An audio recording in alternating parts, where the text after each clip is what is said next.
Evening and welcome with Taylor Nelson, pitcher for the Anoka Bucs, and over 200 appearances. So this being a 200 appearance for you this season.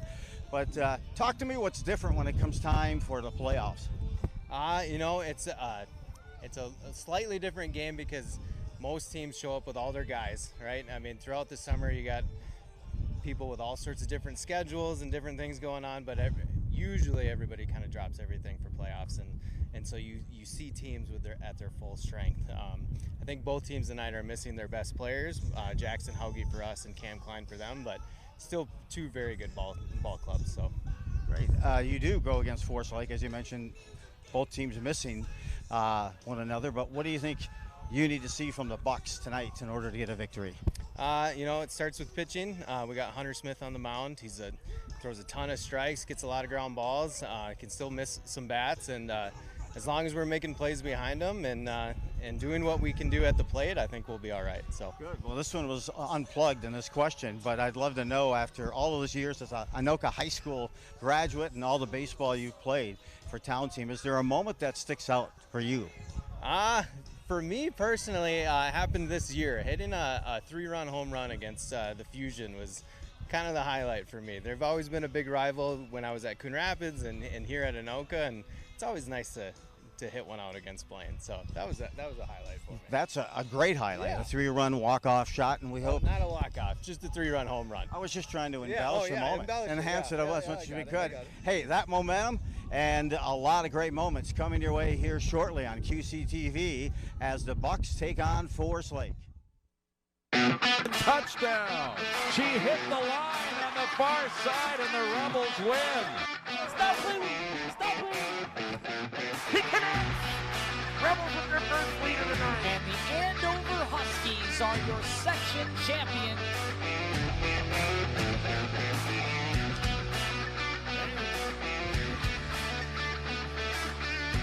And good evening and welcome to Castle Field Metro Mini playoff action tonight. The Anoka Bucs take on the Forest Lake Brewers, and the Brewers are the home team. They'll start in the field tonight. Anoka in their home dugout will be the visitors and bat first. Wind blowing straight in from center field. Should be a good night for a ball game. Steve Thompson along with Joe Rulin. And Joe, here we go. It looks like the rain's going to stay away. It will, and a good thing, because a section play and the playoffs all begin tonight. Some additional play for both these teams, a best-of-3 series, so they'll get it going tonight here at Castle Field and take it over to Winter Crest tomorrow. But key for the Bucs here to get that first win. It's a team that has kind of been a thorn in the side this far for Anoka, this Forest Lake squad, and looks forward to seeing how both of these teams jump out here in the playoffs. All right, very good, Joe. Forest Lake in the field to start the ball game. Austin Pregame on the mound, the right-hander.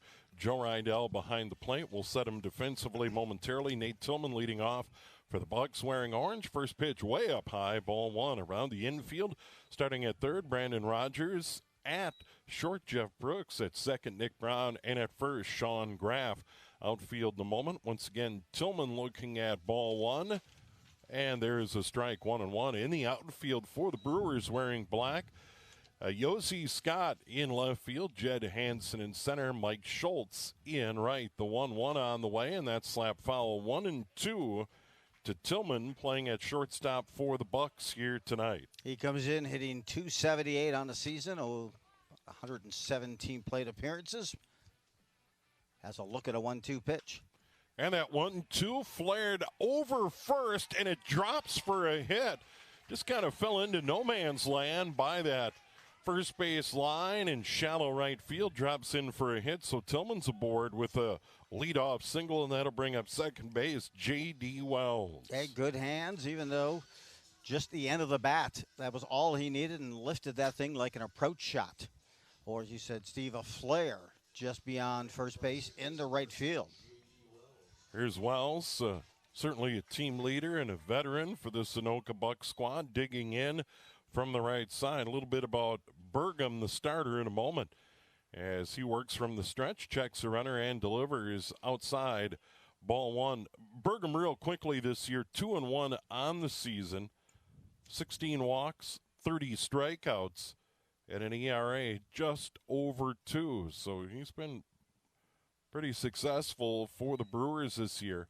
And they're even up 7-7 in league play and 14-14 overall. Very much. And J.D. Wells comes in hitting .305 on the season, on base percentage of .377. And there's a runner on first for him to try to advance here for the Bucs. And he gets ahead, 3 bad ones in a row from Pregame to J.D. Wells with the runner at first, and that is Tillman waiting on deck. Lucas Nelson, Trent Fredenberg in the cleanup spot for the Bucs. There's one inside, and I think it nicked him. He'll get the base. And now the Bucs have runners at first and second to start the ball game, and we're going to get a visit to the mound. Just to calm down that pitcher again. I mentioned he's got a pretty impressive ERA of 2.37, does Pregame.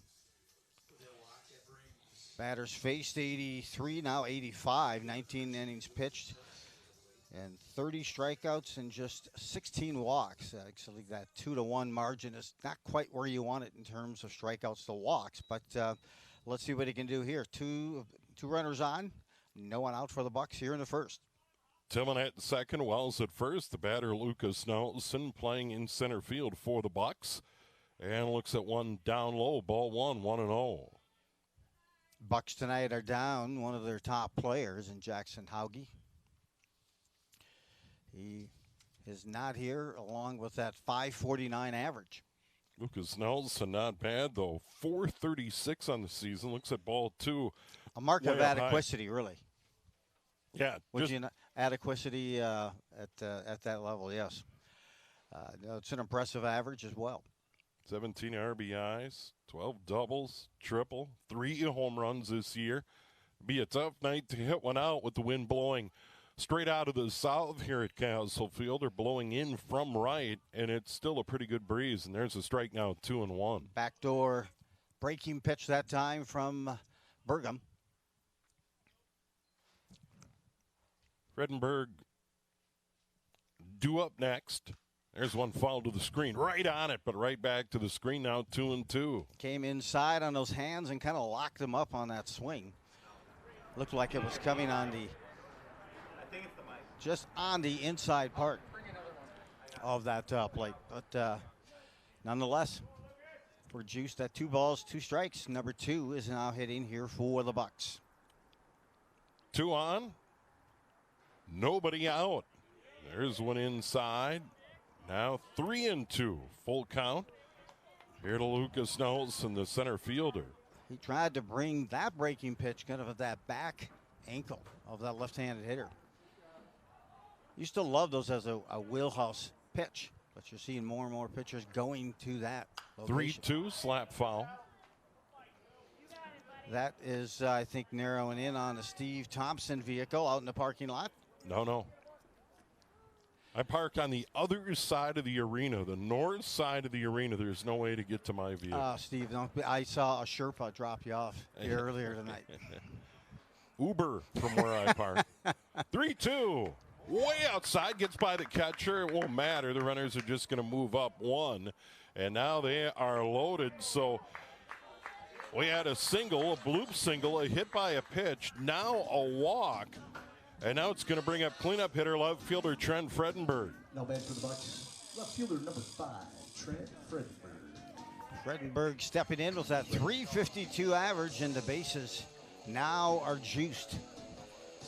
22 RBIs. He leads the team in that category, does Fredenberg. Manager, head coach Adam Gallatin making a mound visit here in the top of the first. Once again, Forest Lake, the home team, as the playoffs get started here in Metro Mini play. This is the only game. All the other action opening weekend here in the Metro Mini tomorrow. Champlin Park takes on St. Michael. The Low Gators, the number 2, St. Michael, the number 7. And then number 4, Forest Lake against number 5, Anoka. That'll be over at Wintercrest in Coon Rapids. And then on the west field, number 3, Coon Rapids, number 6, Andover, and then number 1, Blaine against number 8, Centennial. Day off Sunday for the Bucs and the Brewers. Fredenberg digs in. They're loaded. First pitch. That's a strike. Good pitch. Good spot. Well, that particular one outside part of the plate just kind of dotted the outside part of the plate. So jumping ahead will be the key here for Pregame. The 0-1 curveball fouled out of play up to the right, and the count now 0-2. So Fredenberg in a hole. Piero waiting on deck. You mentioned Hauge being away, and the Brewers are without one of their top players in Cam Klein. So both teams a little shorthanded here tonight in the Metro Mini playoff opener. The 0-2. Big swing and a miss. He goes up the ladder. Gets a big strikeout there, and they're still loaded one away, and the batter is going to be Logan Piero at first base. Well, he brought some high heat that time, and just case Now where back for the Bucs, Fredenberg could Logan not Piero. catch up to that thing. It's once you kind of start that motion and ignite that swing. Here's one hit in the air to left, carrying deep. Scott back. It's turned around off the fence. 1 run in. 2 runs in. That'll be a 2 RBI double for Piero, and the Bucs have an early lead.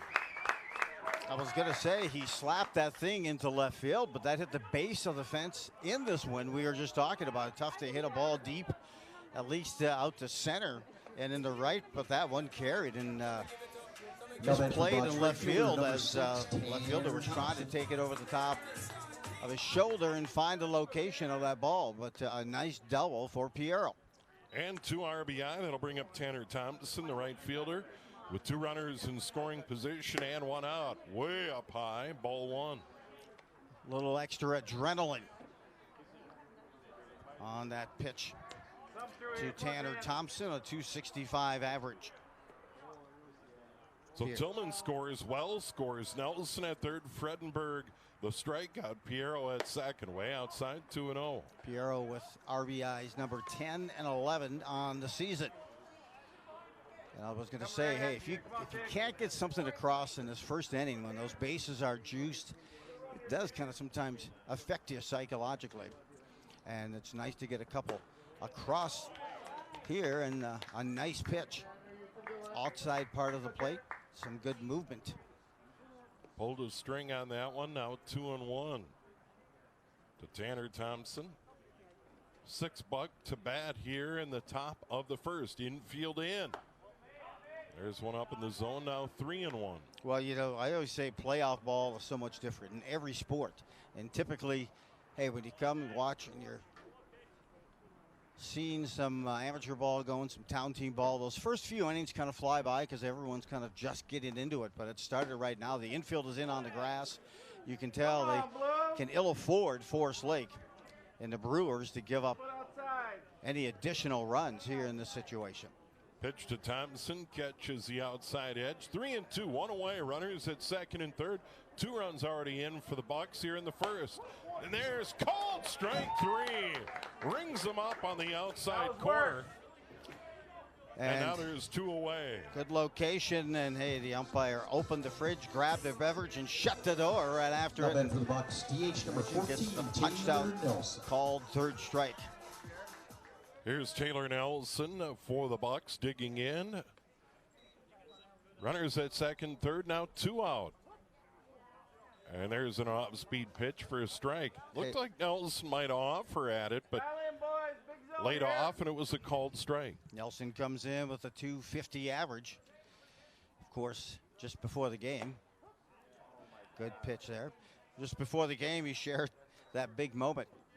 The 3-run shot he had against Blaine season. Got to be a great feeling. Now an 0-2. Pregame trying to get out of a jam. There's one way outside. Good stop by the catcher, Rydell. Joe Rydell slid to his right, comes up with it. And now the count 1-2. The big blow, Piero's 2 RBI double off the fence and left, scoring Tillman and Wells. And now Nelson trying to add to that early Bucs lead here in the top of the first. The pitch just caught a little bit of it and fouled it off. 1-2, the count rides along. Well, he hasn't seen a fastball this at bat. He kind of probably more enticed by the fact that he swung out those first couple of breaking pitches, tossed him another, and then let's see what he comes back in here. Maybe something to try to lock him up in on the hands. And the 1-2. Another one way outside. Sliding out there, Rydell. Now 2-2. 2 on, 2 outs. 2-2 the count. I got to think my dice is going right now on the breaking pitch. Another one up high, 3-2. See if you would chase something, as you said earlier, walk in that ladder and see if you could kind of tease them to go after something up top. Lights are on, rain not a factor. More of a factor comes Sunday, and there's a walk, and it gets away from the catcher, and it's going to allow the runner to scamper home from third. Lucas Nelson, that makes it 3-0 Bucs. Piero goes to third. Nelson after the walk, second of the inning. Now runners at the corners, and the batter's going to be Garrett Hoffman at third base. Well, that was such a, it was a strange pass ball that time past the catcher that Bergam wasn't even in a position to take a throw because he was still halfway between the mound and home. So 3-0. Yeah, 2 walks, a hit batter, a huge factor in all of this. First pitch, down low, blocked there by Rydell. So Garrett Hoffman, once again, the third baseman. The 8th man to bat for the Anoka Bucs here at home. Josh Hintz, the catcher, waiting on deck. Hoffman, that 272 hitter. Get a look here with runners at first and third and keep an eye Up high, 2-0. on Nelson. Hey, and don't forget, Nelson was down 0-2 in that count. And then he barely got that foul tip to keep that at bat alive. And now they've been able to put up a crooked number, have the Bucs here in the first, a 3 spot thus far. 2-0 pitch. Inside edge, 2-1. And these teams trying to get to next weekend. And single elimination Metro Mini play. And then obviously state tournament berths on the line. Faribault the host. Meesville and Dundas secondary sites. And they'll fall that out of play. 2-2 now the count. All 3 of those are great sites. Oh, yeah. I love Meesville. There's that steakhouse right across the street from the park. Are you buying? Yes. All right, let's go. If they can take a 4-party posted a check, I'm all in. And I didn't. Last time I was there, I didn't see any signs tip on the door. Okay. I usually write, don't eat yellow snow. 2-2 pitch on the way. Runners at the corners. 2 out. That slap foul, and that rings the bell. And ricochets back to the pitcher. How about that? I have never seen that here at Castle Field. The foul ball ricocheted off the pole near the Forest Lake dugout and went right back. Have you ever seen anything like that? You got to check out this replay if we've got it. This will go viral on YouTube if we've got that. And it was casual, like he does it every time. Every inning he gets one of these. Look at this. Boing. Doink. And then it was right there. That is. It's like he was taking a throw from the dugout. You could sit here for another 10 years and never see that. That's pretty cool. I couldn't have hit any more square. 2-2 outside, 3-2. That was, you never know what you're going to see at the ballpark, and that fits into that category. That was cool. If Nelson hadn't extended his at bat and got the walk, we would have never had a chance to see that. Wow. 3-2 on the way. Runners at the corners.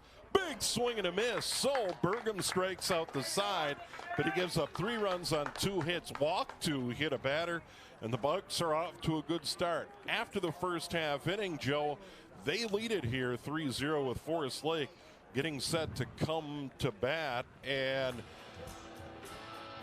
let's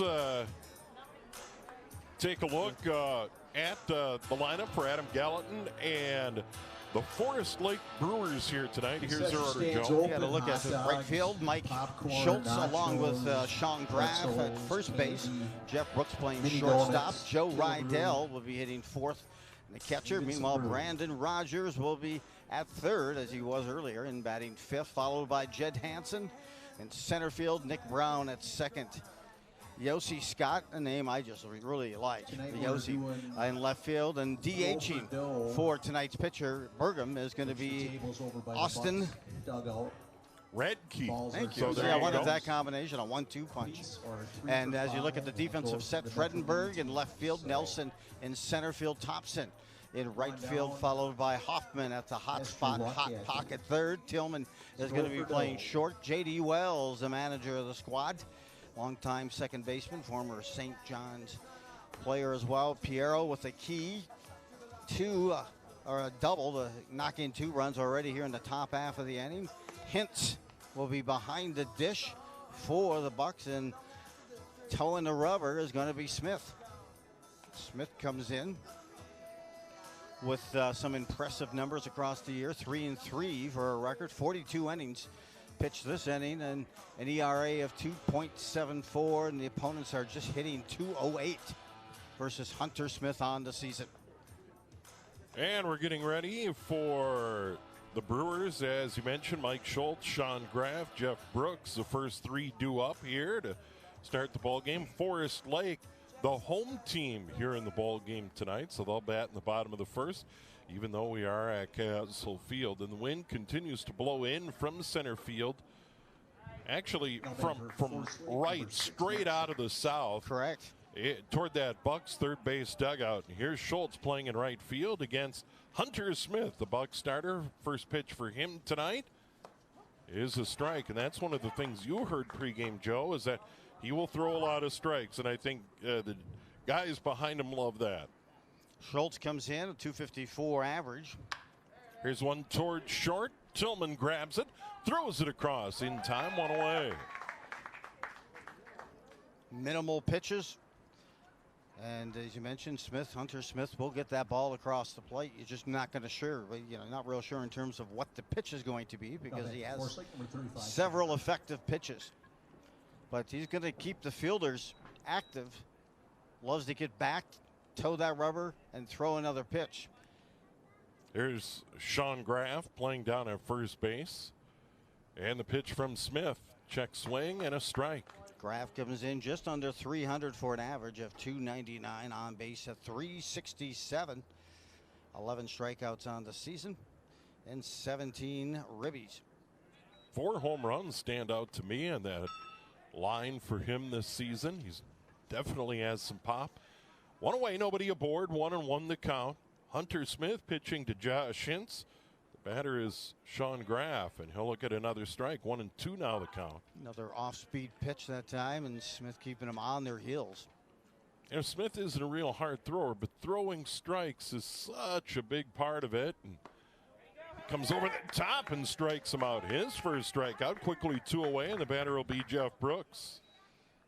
Quickly retires the 1 and 2 hitters, does Smith, and thanks to some defensive prowess, short for the Bucs on the first hitter. We got 2 down, and stepping in now the number 3 hitter. Yeah, Smith this year 3-3. Done a nice job though.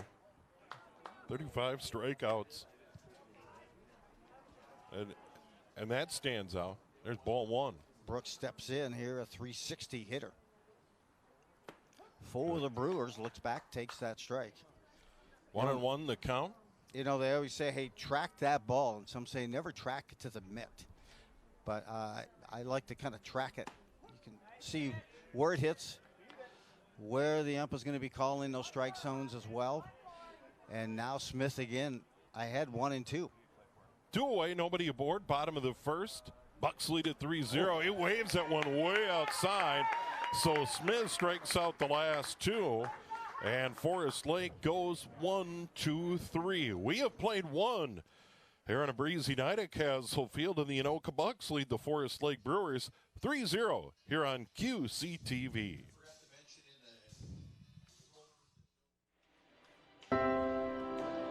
Andover, Minnesota. 34.84 square miles and 33,000 strong. Home of the Huskies.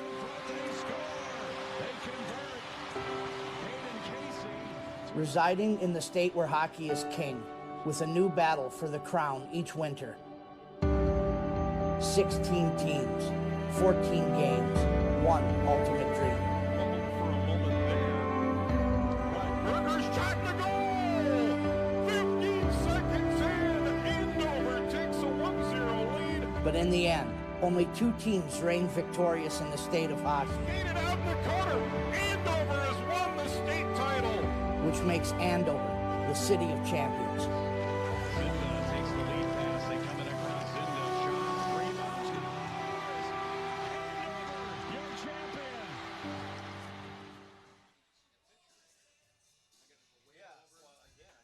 champion. And we are back at Castle Field, getting ready to go to inning number 2. Once again, Anoka, the visitor here, as we start the Metro Mini playoffs, and they score 3 runs on 2 hits in the first.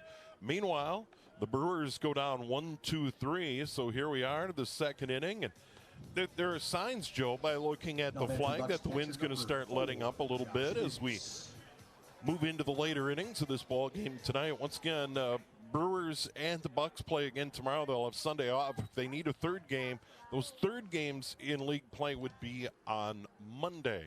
So here we go. Pregame, first pitch, and that is a strike. And digging in, Josh Hintz, the only player not to bat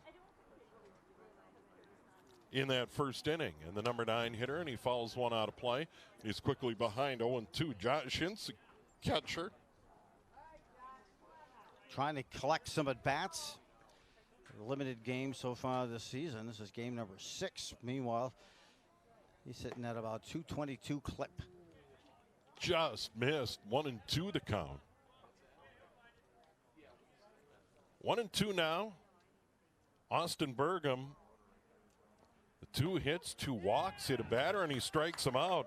There's another strikeout for him. Nice pitch. We got a chance to see Preghame's fastball. It's an explosive fastball, especially when he likes to throw that thing high. And tough to get around on it. That was a good little showcase on what he can do with that breaking pitch. And Hintz caught looking. He's already struck out 4. There is one foul to the screen. 0-1 now the count. Nate Tillman led off with a single, ultimately came around to score. Tillman 1 for 1 on the night. The other hit, Piero's big 2 RBI double in the first. This one hit in the air, shallow right center field, coming over the right fielder, Mike Schultz, and makes the play. Quickly 2 away. Hansen and Schultz converged. Schultz takes it. Had the better angle and wasn't looking toward the sun. No bad for the Bucs. Setting behind us. And now it's J.D. Wells playing at second base. J.D. Wells got hit by a pitch. He scored in inning number 1. Getting the feeling that Tillman kind of likes right field after that flare at his first at bat. Yeah. And then this next one was a little fly ball that got hung up in that wind. So first pitch, low and outside, and get a look here. So far, Wells has not seen a strike. Yeah, a little flurry hit about 120 feet down the right field line. Here's one inside. 6 pitches to Wells, to JD, manager of the squad, and 6 balls so far. 2-0. The count. And there's one outside. Nobody aboard, 2 away. Top of inning number 2. Here in Anoka. Sun setting a whole lot earlier. Really notice that there's one slap foul. Look out down the first base line. That had something on it. And now the count 2-2. Get up and go. So let's see what Wells can do with the 2 strikes on him. Okay. A 306 hitter. He waved at that one, and it's a strikeout. 5th. Oh, no, Nope. They say he did check in time. There's a little confusion at first. Now the count 3-2 to Wells. 2 away, nobody aboard. J.D. Wells will get at least another pitch here in inning number 2. Picked up his 10th walk of the season last time up. 3-2, and there is a walk. Hey, you know what? He kept that poker face on what Forest Lake and the Brewers kind of thought was going to be a strikeout, but he kept in the box, stayed in the box, didn't indicate anything, tried to start walk his way back out, and got the call. So now he gets his second straight pass to first base. Lucas Nelson walked, scored in the first, right back up the box, hit the pitcher over toward third, throw to first, still got him. 1-5-3 on the putout, and hopefully Preghame's okay, but that hit him and deflected over toward third and still had enough to be able to throw out Nelson once again. 1-5-3 on the putout, and the Bucs are retired. So after 1.5, they still lead at 3-0. But boy, oh boy, a big shot off Pregame, and you saw that a moment ago. Well, in that case, he's going to have to probably keep moving in that dugout between innings. I couldn't tell if it hit his hip or thigh, but we get a look in here and we take a look at the standings as we begin playoff action here in the Metro Mini. Blaine Fusion, of course, every season. You see them up top, 12-2, led by Jamie Heupel. Of course, the Low Gators, another team. Always figures in second, third, or fourth, or mixing it up for a chance to win that Metro Mini as well. 10-4. The Redbirds having another good season at 9-5, followed by the Bucs and the Brewers. That's why we're here. 7s across the board between those two squads. The Aces 5-9, and St. Michael Saints 5-9, followed by the Cougars at 1-13. Yeah, and the Champlain Park Low Gators went to the B the last couple of years. The state B, and of course, the Anoka Bucs made it as well. And I'm sure there are high hopes once again for Blaine to get to the state B. Once again, Faribault, Meesville, and Dundas are the various sites starting later in the month. We go to the bottom of the second, and we'll see the Forest Lake Brewers. It'll be Rydell, Rogers, and Hanson, 4, 5, and 6, taking on the Bucs starter Hunter Smith, who struck out 2 and set the Brewers down 1-2-3 in the bottom of the first inning. Rydell, the catcher, digs in. And there's one hit in the air and foul off first base. Piero over. There's plenty of room just outside the dugout, but he couldn't come up with it. It's just a strike, and Piero will trot back to first. Good effort over there. Well, I think that's really a good effort, but I think it's a good tradition. He likes to bump chest that fence over by the dugout as well. It kind of makes him send some good wishes there. Rydell comes in 280. And that one inside, ball 1-1-1. The catcher at 280. This is the 95th plate appearance of the season. 13 walks. Doesn't strike out much, just 7. And the 1-1. There's a strike on the outside corner. 1-2. Fredenberg in left. Nelson in center. Thompson in right. Hoffman at third. Tillman at short. Wells at second. Piero at first. Hintz behind the plate. Your pitcher, Smith. This one's lifted high and foul out of play over that first base dugout occupied by Forest Lake. Well, I'll tell you what, I always watch the catchers because that's such a critical part. They help set that tempo. You watch the pitchers, but it's the little things the catchers will do, especially here in Metro Mini. You got to love the game to catch. The 1-2, chop foul. Counter right along at 1-2 in the first. Smith got a ground ball to short and then struck out 2 in a row. And both pitchers are piling up the strikeouts here in the ball game tonight. Rydell, of course, behind the dish tonight for the Brewers, and Hintz doing a good job here thus far for the Bucs. There's one chopped out toward third. Chop chance. Hoffman in, throws on the run and got him. That's a very good play by Garrett Hoffman. 5-3 in the putout, 1 away. That was a swinging bunt, essentially, that just kind of disintegrated and dissolved into that grass. And he made a great job, did Hoffman, to come up and just throw a dime to first to Piero, just in time to get Rydell by about a step. I'm a big believer in that first out. Focus on that first out of every inning, and that helps set the tempo for the inning. And there you go back again. Now Smith, next pitch, breaking pitch, back ahead of the hitter, 0-1. Brandon Rogers playing at third base. There's one on the outside edge, just a little too far outside. And 1-1 the count. 1 away, nobody aboard for the Brewers here. Bottom of the first. Anoka leads it 3-2. Or 3-0, excuse me. All those runs coming in inning number 1. And Rogers, this is his 27th game of the season for the Brewers. A 208 hitter. 2-1 pitch on the way. This one hit towards second. Thompson gloves. Plenty of time. Throws him out, 2 away. Wells, footwork over. Made the play defensively. You're not going to get many that go underneath the garage door when J.D. Wells is at second base. Yep, unlike J.D. Steve, Wells. if you're at second base. Yeah, you can see JD over, plenty of time, gets set, good throw over to Piero. 4-3 the put out. Now it'll bring up Jed Hansen playing in center field. First pitch right back to the pitcher. Smith's going to trot over. 1-3 on the put out. Another 1-2-3 inning, and after two, Anoka leading Forest Lake here at Castle Field 3-0 on QCTV.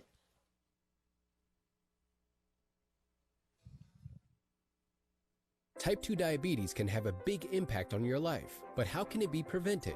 Well, the first step is knowing if you have prediabetes, a serious medical condition that puts you at high risk for type 2 diabetes. 1 in 3 American adults has prediabetes, but more than 80% don't know they have it. The good news is, prediabetes can be reversed, and for many people, healthy changes in their daily routine can make a big difference. Take the 1-minute risk test today at doihaveprediabetes.org.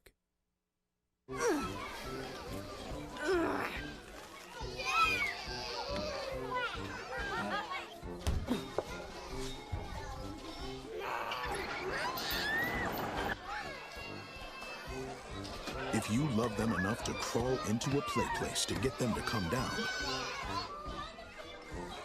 then surely you'll check nhtsa.gov/the-right seat to make sure they're in the right car seat.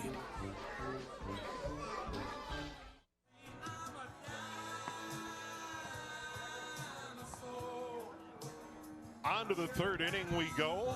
Steve Thompson, Joe Rulin, our QCTV crew. And here come the Bucs.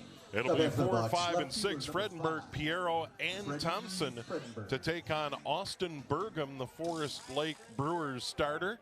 He's given up a couple of hits. The bigger story, though, he's walked 3 and hit a batter in the ball game tonight, and he got hit by a line drive And then to end that second inning. He flashed some leather on that foul ball off the post. Yeah. Caught the ricochet looking up into the sun. Fredenberg looks at ball 1, 1-0 the count. That one slashed foul over toward the batting cages. Now 1-1 the count to Fredenberg, who, by the way, was the first strikeout victim for Burgum, and he has struck out 4. 1 swinging, 3 looking. And Fredenberg would like to. He gets it there. Reaches first. Chance to kind of quasi-avenge that first at bat and that high cheese, but now comes Piero, who doubled his first time up in that first. 2 RBI double in that first inning, and that one fouled out of play. 0-1 the count. Tanner Thompson waiting on deck. Once again, 4, 5, and 6 in this Bucs order. 7 and 7 in league play, 17 and 10 overall. We mentioned the Champlain Park Low-Gators. The Bucs beat the Low-Gators. They split the season series with Forest Lake this season. It was a tough loss that they had in 11 innings on July 22nd when the Bucs held that lead until it was tied up by the Brewers in the 9th, and Brewers went on to win 4-3 in the 11th. Piero swing and a miss. Now 1-2 the count. Runner at first. We're in the top of the third. This one right back up the middle, through for a base hit.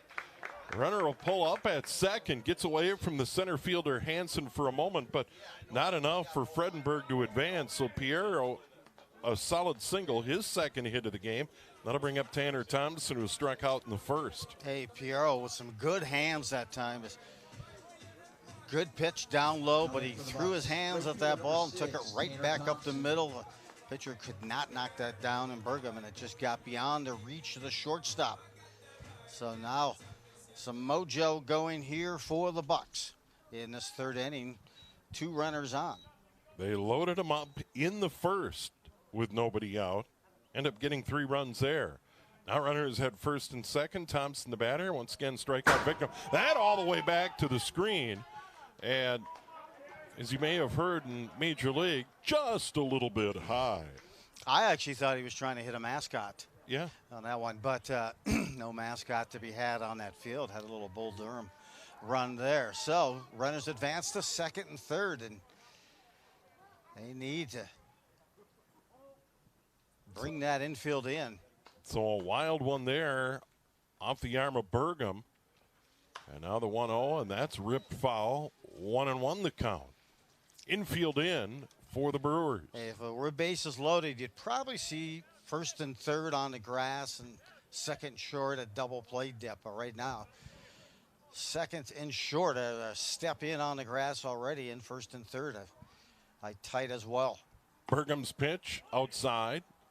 Stabbed there by the catcher Rydell. 2-1 now the count. Fredenberg at third. Piero at second. Good look at a bunt. Maybe he was looking to see if he could pop it down, but it wasn't his pitch. 2-1 pitch. And there is a strike at the knees, now 2-2. Thompson didn't necessarily like the call, but respect the blue and dig back in there. 2-2. Nobody out. Runners at second and third. The Bucs tacked on 3 in the first, trying to add more here in the third. That one's outside now, full 3-2. 265 hitter on the season. Here's Thompson. 48 at bats, 8 strikeouts, and he's reached on a walk 7 times this season. That one slap foul over that Brewer dugout on the first base side. Good job of extending that at bat and seeing another pitch. Once again, the breeze is let up just a little bit, blowing in almost straight in from center field here tonight. Get infield tight on the grass here for the Brewers. Here's Bergam's pitch through the hole. That'll plate one for sure as they hold up Piero at third. That is an RBI single by Tanner Thompson. Second hit of the inning for the Bucs, and they lead it 4-0. And hey, a dedication to Vin Scully. He would have said, and promptly placed in the right field. And that's exactly where he deposited that ground ball. The infield was in. Got the bat head out. A key hit. Boy. So still looking at no outs. Runners at the corners. Taylor Nelson, the DH. He walked in inning number 1. And the pitch there down in the dirt. Blocked by Rydell. So Fredenberg, who led it off, got on base, scores the first run of the inning. Nelson had a key at bat his first time up, down 0-2, and was able to pick up the walk. Runner goes from first, and they'll let him go. And now there's runners at second and third. Still nobody out. And the count 2-0 to Taylor Nelson. Nelson a chance to pick up his 12th RBI of the season. Upstairs 3-0. Bergam, pretty good second, laboring again here in the third. No one warming up in the bullpen for the Brewers. And there is a strike on 3-0. 3-1 now the count. Waiting on deck is Garrett Hoffman. And again, he took a shot, Bergam, in that second inning. Absolutely. You wonder if that's bothering him. A 3-1. Outside, and they're loaded. Another walk.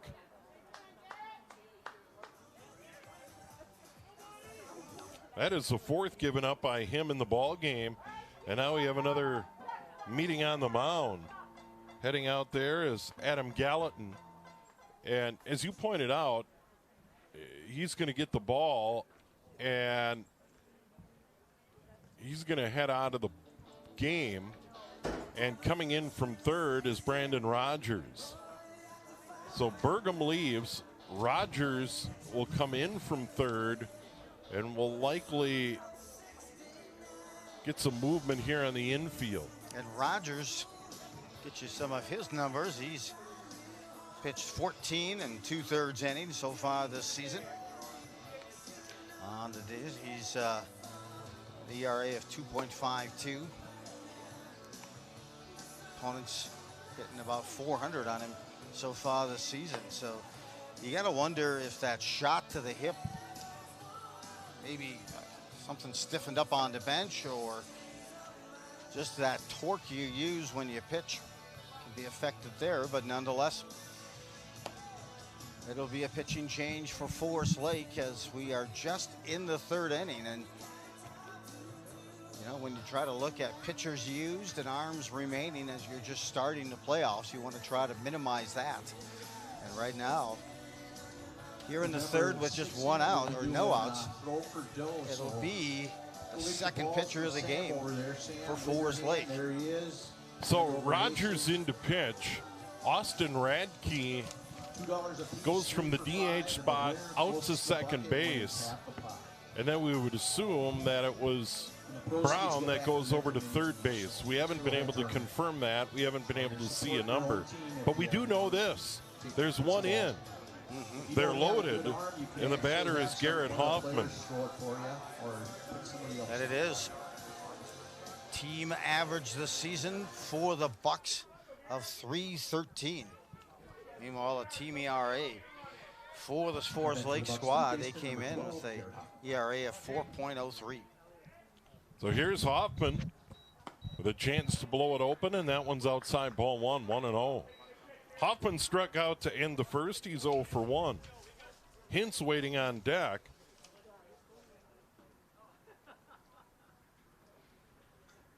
And that 1-0 pitch. It catches the inside corner at the knees, 1-1. Hoffman with that nice play at third. That swinging bunt by Rydell. He charged in, made a barehanded catch in the throw in time. Infield in again. And that one's inside and low. 2-1 now the count. 272 hitter for Hoffman on the season. He's got his 99th plate appearance coming right now. The 2-1, outside 3-1.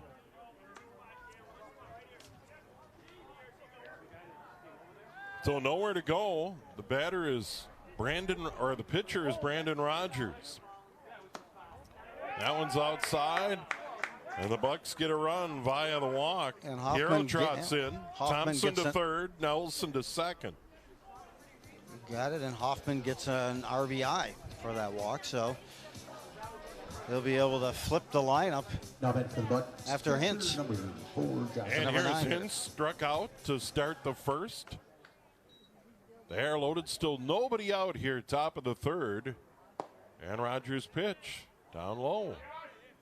Yeah, and just an at bat, it'll be the third time they've been able to flip the lineup here for Anoka. That one fouled out of play, 1-1.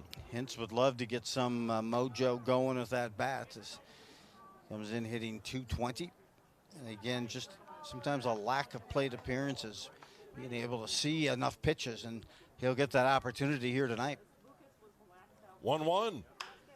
This one hit in the air to right center field. Now actually fading toward right. Catch made. And no one can come or tag up on that one. Good play by Schultz. He came on. Wind actually moved it toward right. Schultz was able to grab it, and it was in shallow right field. And that's a big out. Graff made that cut. Just the little things like this, I enjoy watching. So the pitcher goes behind home plate to cover and let your first baseman do it. Sometimes the pitcher will be there just based out of convenience, but it's not always the right personnel based on talent and some other components, and they're used to seeing a lot of those cuts. So flipping the lineup now will be the Bucs' third plate appearance of the night for Tillman. Looks at ball one and now strike one. Tillman. I was just going to say the Joe Analytics. Are you going to say he's going to go to right field? Tillman had that little bloop hit to right in the first, scored a run, fly ball to right. And that one skips away from the catcher all the way over to the Bucs dugout. And the runners will move up and a run scores. And Thompson scores from third on the play. Nelson goes to third. Hoffman to second. And now it's 5-0. Make that 6-0 Anoka here in the third. And it's starting to unravel here for Forest Lake as they need to tamper this down. They're going to still stay with the infield in. I don't know if they have a choice with one out and now runners at second and third again. And there's a pass ball. It looked like probably more of a wild pitch as that ball took a strange hop. And what There's one hit in the air to right. This is Schultz, makes the catch. Runner tags from third. Everybody's going to move up. And now it's 7-0 Anoka on a sac fly RBI by Tillman. Well, they've been able to produce crooked numbers in the first and now the third inning. And what's new, he was trending to go to right, and Tillman did the third consecutive at bat. And this time he'll collect an RBI on the fly ball. And now it's going to bring up J.D. Wells. Single and score, or hit by a pitch and scored a run in the first. Walked in the second. Now he bats here in the third, with his team up 7-0. This one hit on the ground to second. Radke in the game throws him out. Well, Anoka bats 8. They score 4, and after 2.5, lead it 7-0. J.D. Wells retired for the first time tonight. Reached his first couple of appearances. And taking a look at this wind coming in from pretty much right and right center. Let's take a look at the weather. 84 degrees. Current temperature, humidity 51 degrees, and the wind at almost 14 mph from the south. Almost 14 velo. And a forecast mostly cloudy. Clouds started to move in just near the first pitch. So 84 degrees, a lot more comfortable than it was for me when I was sitting in my garage in that black wool suit. You know, just trying to get myself ready for the game and the heat. That's what you do for fun. People are wondering. You know, it's just all about getting the mindset. As announcers, you got to get your mindset ready for adversity. And so, yeah, you know, I'm dehydrated completely at this point, but I'm still going to game it out. But bottom of the third here, jumping out to a 7-0 lead, the Bucs. And here's the key piece. After you put up a crooked number, and that's why Smith has so much success, he's just going to come out and battle. He's not going to walk a bunch of guys and not give them a chance here. They're going to have to earn their way on. And this lineup, in fact, is still trying for Forest Lake to try to get flip their lineup. And Nick Brown will step in now. Yeah, 7, 8, and 9. Brown, Scott, and Radke for the Brewers against Hunter Smith, who's been really good. And that one's fouled out of play. Strike one. He struck out 2, and then the other 4 outs have all come on ground balls. So it's gone just as predicted. Pregame, Joe's pregame chat with Buck staff. There's one slap foul, 1-2 now. Well, and you know what? Smith just throws a lot of off-speed pitches that are sinking, and that's why you're getting a lot of the ground balls. But he's around the plate. Brown playing at second base, 174 on the year, and here's one out toward J.D. Wells, and it gobbles him up. Just took a funny hop, had a lot of spin on it, couldn't do anything with it. That's a tough ball because it came off the bat, just off the handle. It looked at first like it might find its way to right field, and it just died in front. So he went to the hockey background and tried to make that brick wall and settle the puck and settle the ball in that case, but just couldn't do it. So first base runner of the game for the Brewers. Here's Scott, left field. Yossi Scott. And we haven't seen whether it's a hit or error come up on the board yet. We'll wait for that official word, and that's fouled to the screen.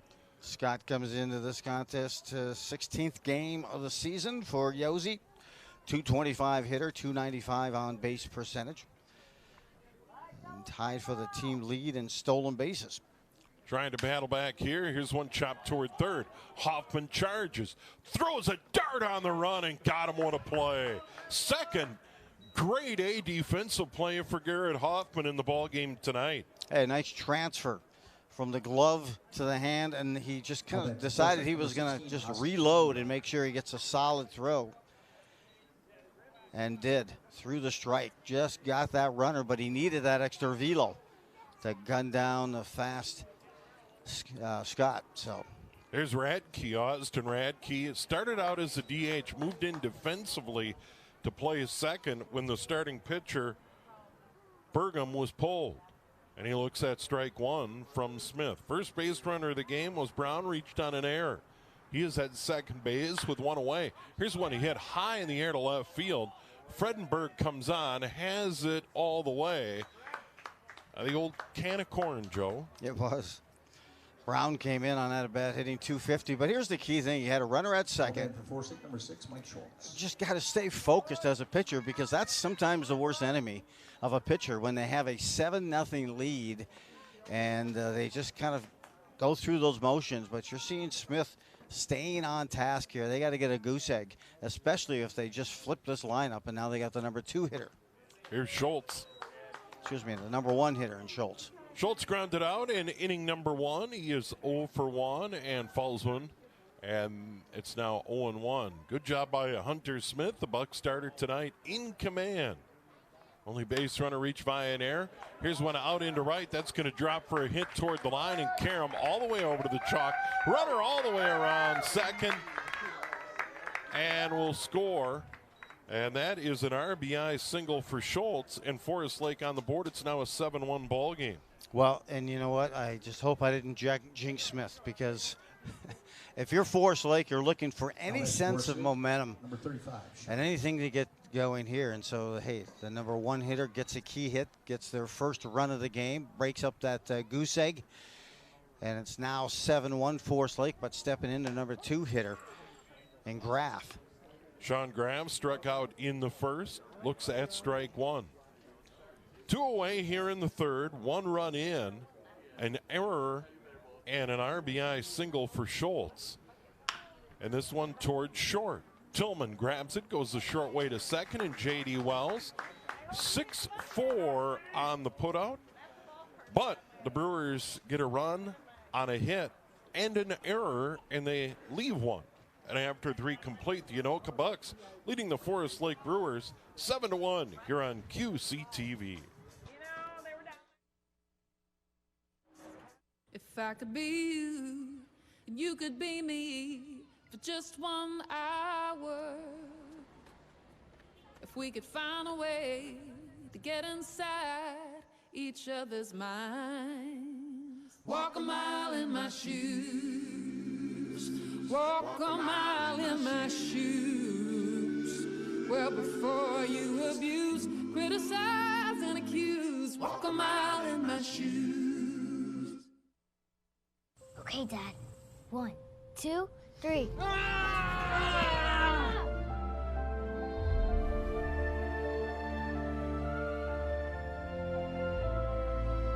You saved me. Dad? Are you okay? I'm fine, dear. Your hero needs you now, and AARP is here to help. Find the care guides you need at aarp.org/caregiving. And we move to the fourth. Anoka once again the visitor, so they're batting here in the top of the fourth. 3, 4, and 5. Nelson, Fredenberg, and Piero against Rogers, the relief pitcher. He took over for Austin Bergam, came in from third. So Brandon Rogers, we've confirmed Brown's at third, Brooks at short, Radke at second, Graff still at first, Rydell behind the plate, and the batter is Lucas Nelson. He walked and scored in the first, and then retired 1-5-3 to end the second. Line went off the pitcher, Bergam, and that may have ended his night because it was smoked. Yeah, it was, and you wonder if that hit him in the joint or it stiffed up. But there's a eye-seeing single just beyond first baseman Graff, and finding his way on a key hit to start this inning for the number 3 hitter Nelson. Yeah, and that'll be the 5th hit for the Bucs. They had 2 in the first, 2 in the third, and now a leadoff single from Nelson here in the 4th. And that'll bring up Trent Fredenberg. Fredenberg playing in left, struck out in the first, and then reached on catcher interference and scored in the 3rd. Oh, an error on the catcher in that interference play on Rydell. I was trying to find a bottle of water when the catcher interference play happened, and I did find the water. Ball 1 to Fredenberg, the left fielder. 1-0 the count. Once again, Rogers, the pitcher, started at third base. And there's one smoked down the left field line, but foul. Wow, he turned on that one. That would have been a one hopper off the fence, but well foul. Yeah, he was sitting on a breaking pitch and got it. The first pitch thrown in, that was almost an identical pitch. This one around the belt. Got the hands and arms extended, but just a little early on that swing. So 1-1 now the count. The old frozen rope here in August, but foul. The 1-1 outside. Did he check? Looks like he did. 2-1. Waiter check, and he did. Fredenberg coming in with that average of .352 on the season. Leads the team in RBI. He's at 22. That one out towards second, caught there by Austin Radke, who started as the DH, came into the ball game when they changed pitchers, and staying put over at first is Lucas Nelson. So Fredenberg retired. That'll bring up Logan Piero. Piero had the 2 RBI double in the first, had a single and scored a run in the third inning. So Piero, the number 5 hitter in this Anoka Bucs order, having a night. See if the Bucs can counter with another run. Every time they've scored in that first and that third inning, it's gone the way of a crooked number. 3 in that first, 4 in the second. But Piero's been an instigator for each one of those innings, and now a chance again. One way outside, ball 1. Next pitch, hit in the air to shallow center field. Jada Hansen on and makes the catch. Had an excellent jump on it. Saw it all the way, and Piero is retired, and that'll bring up Tanner Thompson playing in right field. Yeah, that pitch kind of came in on the hands that time of Piero, and he got more of it towards the handle than the barrel, and it was a good read in center field to come up. On those full swings sometimes it's tough to see where that ball was struck on the bat, but it tracked it well for that second out. Thompson playing in right field, struck out in the first. RBI single in the third, scored a run as well in that third inning, squared to bunt, lets it fly by, and it's 1-0. Yeah, big hit for Thompson. Worked that count and then slapped that hit in the right field. 2 away, runner still at first. That was Nelson and the leadoff single. There is one high and tight, 2-0. Third plate appearance of the night for Thompson, and again, it's a hitter that comes in with a .265 average.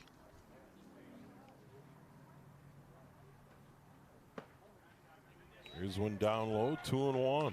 You know, we talked about it at the beginning of the game too. How playoff ball is different. Hey, you pitch different. You pitch with a different sense of urgency, and you're really trying to get the right spin, good rotation, and really focus on the technique as that pitcher as well, so you can hit your spots. My batter was 3-0, now 3-1, and the batter is Thompson. That one fouled to the netting, and the count now 3-2. Anoka 3 in the first, didn't score in the second, now 4 in the fourth. So odd-numbered innings have been magical for the Bucs here tonight. Even-numbered innings so far not so good. We'll see if that trend continues here, and Thompson can keep the fourth inning alive. 3-2, slap foul. And the Bucs come in with a team batting average of .313. Forrest Lake, team batting average of .211. And a team ERA for the Brewers at 4.0. Full count pitch, called strike 3. And that is strikeout number 5 for Forest Lake Brewer pitching, and the first for Rogers here tonight. So the Bucs failed to score in the fourth. They get a hit, they leave one, and after 3.5, still lead at 7-1, with the Brewers coming to bat here in the bottom of the fourth. And certainly a pleasant night tonight as the sun sets behind us here at Castle Field, and certainly the breeze continues to blow in from center field. And this is a game where the Bucs came out of the gate playing the visitor here on their home field and really jumped on them in that first inning tonight. loading them up and netting 3 runs. Yeah, and it was a tough time to recover also for the starting pitcher, Pregame, as he gave up 4 runs in that second inning. He got pulled without any outs. And right now, getting that 1 run for Forest Lake, maybe that's kind of a trigger for them. See if they can follow it up with another run or 2 here against Smith, and that's what makes the experience of Smith on that mound. To stay poised and kind of stay with the process, and get that first hitter. So no changes to this Bucs lineup as we move to the bottom of the 4th inning. Hunter Smith on the mound has done a nice job here tonight. He has struck out 2 batters, all of those coming in the first. Gave up a run on a hit, had an error behind him last inning, but otherwise has been pretty good. Ton of ground ball outs, and he will face 3, 4, and 5. Brooks, Rydell, and Rogers for the Brewers. And the first pitch hit him. You hate to have that transpire. First leadoff. Now bat for Forest Lake, number 4. Well, it's not the first leadoff hitter on, but walking. That leadoff hitter getting hit by a pitch. Yeah, Brown got on via an error, a rare error, and J.D. Wells. He came around to score, so now Brooks, for the 2nd inning in a row, gives the Brewers a leadoff man, and that'll bring up the catcher, Rydell. Grounded out to leadoff inning number 2. Yeah, he was gunned down at first on a nice play at third. Looks at strike 1. You got it. But watch, because that leadoff runner getting on has about a 70% chance to score. Here's a chopper toward third. Hoffman over to first. Runner advances to second, so Brooks pulls up at second. Rydell retired 5-3 for the 2nd time in the game, and that'll bring up Brandon Rogers, who started at third, came into pitch. He grounded out for out number 2 in inning number 2. You can see Garrett coming up with that big throw. Hoffman, his 4th putout here already in the 4th, but he gets that big hop, charges it, and makes that play. Hunter Smith, the pitch lifted in the air to center field. Coming on, Lucas Nelson, way up in the air, had plenty of time to drift in on it. And now 2 away. Runner stays put at second base, and that'll bring up Jed Hansen, the center fielder. He grounded back to the pitcher in inning number 2. But I will say here, they got to come out and shut down Forest Lake here. Do not allow this run to score. It seems maybe irrelevant this early in the game, but I'm going to say they start seeing themselves scratching those 1 spots on that scoreboard, and they start to get a little of life from a mindset standpoint. So, again, Smith hitting the first hitter he had faced, a pitch off of him, reaching. And now at second, he mentally, I know, with that bulldog approach, wants to shut him down right now. There's one outside, now 1-1. First pitch was a good one off speed. And now he misses away, 1-1. 2 away, runner at second, that is Brooks. Got hit by a pitch and advanced on the Rydell ground ball. Really a key hit right now. A 1 hop. To J.D. Wells, knocks it down, throw to first in time, got him. So J.D. Wells just knocked it down and then eventually threw out Jed Hansen. So the Brewers get a runner on. They strand that runner, and we have played 4 complete. And Anoka leading Forest Lake 7-1 here on QCTV. Julie was always a voracious reader. She'd carry 2 novels on an airplane because she'd read one on a 3-4 hour ride. And at some point, I began to notice that she would read a page and couldn't remember what she had just read, and she'd have to go back and read it again. I don't remember much these days after I read, but less does for me, and I love it.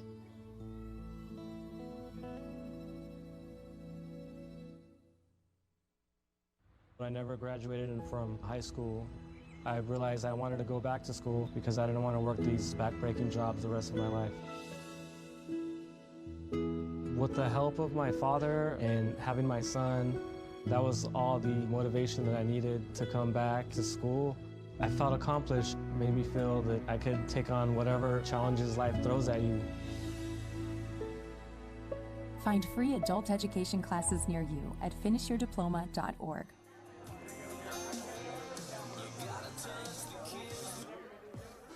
And welcome back to Castle Field tonight. Metro Mini Playoff Baseball, Anoka and Forest Lake. Sinking line drive. Wells there almost had to make that kick save, but he got his body in front of it and squared up on it, and that's what helped at least keep it in front. Taylor Nelson leading off for the Bucs and is retired on the first pitch. 5-3. Good play over there by Brown at third base and threw him out. Very nice play indeed. I'm not trying to pick a scab, but it is so important that you're up 7-0, then 7-1. You needed to get that. Now back for the Bucs. You needed to keep that leadoff runner on the base path and not crossing the plate if you are the Bucs, just mentally, so you can work this game along. There's Garrett Hoffman. First pitch swinging in the air to right, over his Schultz toward the line, makes the catch. 2 pitches, 2 outs for the Bucs here in the top of the 5th inning, and that'll bring up Josh Shintz, the catcher. 7, 8, and 9 due up for the Bucs here in the top of the 5th inning, leading it 7-1. Hintz catcher number 4, Josh. Trying to get a couple of good at bats going, but trying to get a little flow to his hitting style. Hintz, another first pitch. 3 pitches, 3 outs for Rogers here in the 5th inning. How about that? That's a Wisconsin inning. You get in, you get out. Yeah. Nelson, Hoffman, and Hintz swing at the first pitch and are retired. 5-3, fly ball to right, and then pitcher to first. No runs, no hits, no errors, nobody left. 4.5. Anoka still leading at 7-1, and the Brewers coming to bat here in the bottom of the 5th inning. Time the Bucs a little overly aggressive, swinging at those first pitches, and just couldn't quite connect, and everyone a little maybe too eager, as it takes us to the bottom of the 5th, and not much time on the bench for Smith to regroup, but the KG veteran will get his run. Well, and what's interesting about that, you're up 7-1, you're in good shape. But it's not very often you'll see that. 3 batters in a row hack at the first pitch and all be retired. But we saw it there. And that is the first time tonight the Bucs have been retired. 1, 2, 3. Now can the Brewers get their hitting shoes on in the bottom of the 5th inning? Now they have a run on a hit. And that run coming in the 3rd inning. They've had the leadoff batter aboard 2 innings in a row. We'll see if that trend continues in the 5th. And they will send 7, 8, and 9 to the plate. Nick Brown now playing over at 3rd. Then Scott, the left fielder, and Radke, who's playing at 2nd base. So Brown, Scott, and Radke, bottom 3rd of the Brewer orders here in the bottom of the 5th. And the pitcher for the Bucs. There's a first pitch swing, cutting across. Hoffman throws on the run. Got another great play by Garrett Hoffman. This time to his left, threw him out.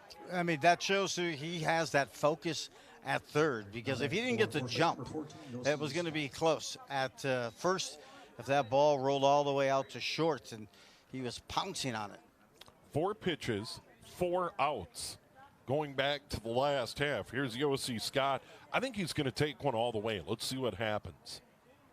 And he does take. I thought someone would. But you got to break the spell. I know. And Scott did it there. 1-0 the count to Scott. He retired on a ground ball to 3rd. There's a big swing and a miss. Trying to hit that over to Blaine. Yeah, it kind of looked like the first 4 hitters of this inning was John Daly on the golf course, rip and rip. 1-1 the count, 1 away, nobody aboard here for the Brewers in the bottom of the 5th. Nice pitch. There's a called strike. Pulled the string on that one. Hunter Smith has done a nice job. As I mentioned, giving up a run, giving up a hit, the error behind him, so it is an unearned run tonight. He struck out only 2, but his control has been good. There's high and tight, 2-2. And I will say this, Hoffman has been superb at 3rd base for the Bucs tonight. 5 putouts. Oh, terrific plays. 3 of them were just outstanding. There's one slapped in the air towards shallow right field. Wells out. Thompson in. Walls takes charge and puts it away. There's 2 away, and the batter is going to be Austin Radke. Well, and, when you have a pitcher like Smith Dawson, mentally you're ready because you know he's going to toe that rubber, get up between each pitch. He's going to put the ball in play. He's not going to try to, overpower or try to be perfect with those pitches. He's going to put it in play, and then you have your defense ready to field. First pitch from Smith is a strike. And there he jumps right back out again ahead in this account. Radke fly ball to left in inning number 3. Here's one chop toward Hoffman. Charges, throws on the run again, down in the dirt. And that time, Piero couldn't dig it out.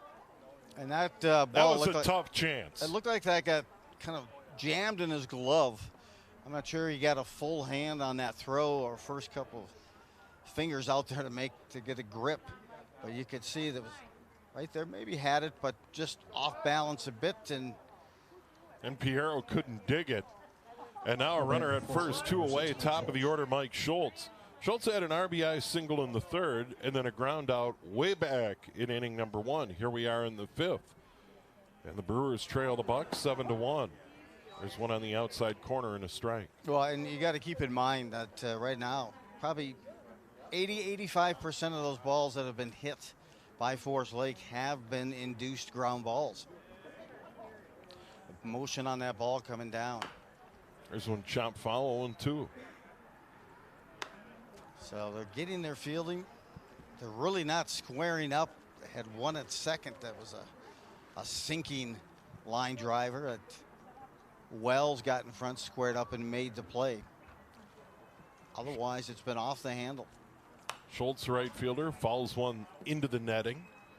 And the count rides along at 0-2. But, Smith, just that right pitcher. He doesn't throw that hard. And sometimes when you have a pitcher that lacks a hard, that velocity, they stay away from the inside of the plate. He does not. 0-2, hit in the air over on the right side. Piero just into foul territory, makes the catch to retire the side. So they get a base runner on an error. So no runs, no hits, 1 error, and 1 left. We have played 5 complete here on a breezy night at Castle Field, and the Anoka Bucs lead the Forest Lake Brewers here on the opening night of the Metro Mini Playoffs here on QCTV.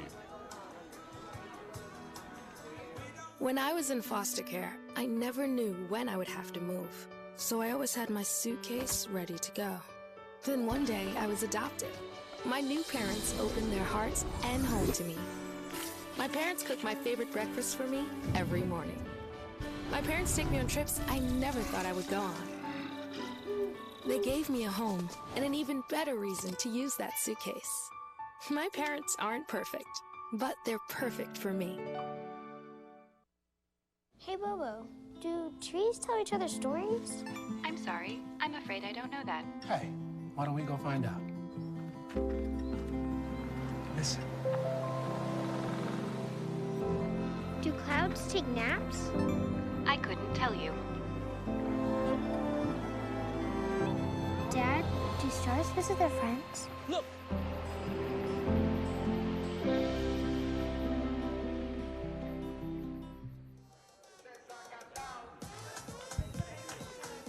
And we move to the top of the 6th here at Castle Field, and the Bucs, the visitor here tonight. Tillman, Wells, and Nelson, top 3 in the order against Rogers. First pitch swinging in the air to center. Jed Hansen over to his left, makes the catch, 1 away.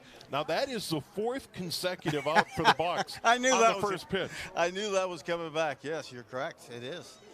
So we'll see if JD will take a couple looks here. Make this pitcher at least get to double digits in 2 innings in terms of pitches tossed. But you're right. They've been up there gripping and ripping. 4 pitches, 4 swings, 4 outs for the Bucs. Brandon Rogers, first pitch, high and away, ball 1, 1-0. So that streak ends. But it's just so unusual to see 3 outs on 3 pitches like the Bucs did last inning. There's the strike now, 1-1 to J.D. Wells.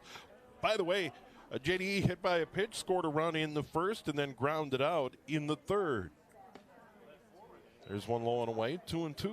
Well, when you have a couple of pitchers not known as hardball, fastball, velo pitchers, the pitchers are, you get up there and you get anxious and you want to put a bat to the ball, and sometimes you're less selective.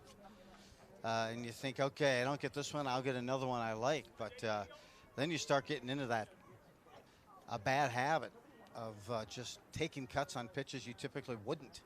2-2 pitch on the way. That one out towards second, into right center field for a hit. Well, Austin Radke couldn't get there, and J.D. Wells has his first hit of the ball game. And by my count, number 6 for the Bucs here tonight. Well, you know what? As a manager, you're always trying to lead by example, and that's what J.D. did there. He took several pitches. I think that was his 5th pitch or 4th, but then found that pitch on the outside part of the plate. Didn't try to pull it, just drove it into center field for a nice screaming base hit. Lucas Nelson a hit in the 4th. Walked in the first, scored a run there, and then in inning number 2, hit one off Austin Pregame and was retired 1-5-3. Hit him hard enough where it ricocheted over toward third, and they still had time to throw him out. Runner at first as Wells. One away here in the 6th. Bucs lead at 7-1. That's fouled out of play. 1-1. You kind of wonder if that at bat came back to haunt Pregame and. I think so. Had to be a factor. Because it really stung him. I mean, there's no doubt Nelson hit it on the button. And as far as it ricocheted off the pitcher, that's certainly going to leave a mark. The 1-1. Curveball upstairs, 2-1. Now, that hit me in my abs. There's no way that thing would have ricocheted to third. I could have probably just bent over and picked it up. Well, you knew it had to hit some muscle tissue or a bone. The way that thing did ricochet to third. If that hit me, I would be at Emergency Hospital. Black Hawk down. Black Hawk down. Yeah, man, that I might still be crying if that hit me. 2-2 pitch on the way. Rogers done a pretty good job here in restoring order. 2-2 pitch, one away, runner at first. This one smashed in the air to right field, but the wind's going to hold it up. Schultz hardly has to move to retire him. Well, Nelson hit it well, but into the teeth of that wind here tonight. And now there's 2 away, and that'll bring up Trent Fredenberg, the left fielder. Struck out in the first, reached on catcher interference in the 3rd and scored a run, and then popped out to second base in the 4th. Let's see if they can get something going here. The Bucs with 2 outs. They're still in the meat of that order. And they've had a couple of good swings this inning. Fredenberg, the cleanup hitter. Once again, breeze blowing in almost straight from center field toward home plate. Every now and then it'll shift from right field toward the Bucs' third base dugout. But a moment ago, Nelson hit it pretty well, but right into the teeth of the wind and held it up. On possibly a more normal night, that might have carried further out toward the track. There's a strike. And you got to be happy if you're a manager here for the Brewers, because even though Brandon Rogers, this is his 9th appearance of the season, he's only thrown 14 innings coming into this game. Oh, he's done a good job, I think. And an ERA of. Off Rogers' gloves. Can he recover? Spins, fires. Still got him. Good play by Rogers as he gets off the mound, heads out towards second, spins and fires, and gets Fredenberg 1-3 on the putout. So the Bucs get a hit. They leave one, and after 5.5, they still lead it 7-1 here on QCTV. Here it is. Hit the front of the mound, skipped off his glove, maybe his arm a little bit, then off the back of the mound, picks it up, and throws, and a good dig over at first by Sean Graff to get the out. Hey, I think J.D. Wells did a great job of being patient at that at bat, because you got a pitcher out there who Rogers came in, again, 14 innings pitched, and his ERA is 11 on the season, 11.05, and teams are hitting .406 against him on the season, and I just think you just have a little bit more discipline on those at bats. Yep. And you've got to pounce. It's 7-1 right now. And hey, nice to get a 10-run win. Maybe save some arms. Well, considering you got a ball game tomorrow, and if you're able to do that, you finish off the Brewers and then get a ton of rest before next week in the Metro Mini playoffs. What you want to generally do opening weekend is avoid that third game, which for these teams would come on Monday and everybody in the league. Now, all the other first-round series get started tomorrow over in Coon Rapids on 2 fields. And then the only teams that have Sunday off are the Bucs and the Brewers. And you're also not sure, hey, is Forest Lake going to get, I'm not sure if they're going to get Cam Klein back. And he's a beast on the mound. An ERA of 1.9. So if they get him back, that's a battle for the Bucs. So right now, stay with it, stay focused, and get this game through. Starter Hunter Smith begins his 6th year for the Bucs against Sean Graff, the number 2 hitter in their order. Graff struck out in the first, reached on a fielder's choice in the third, and looks at ball 1.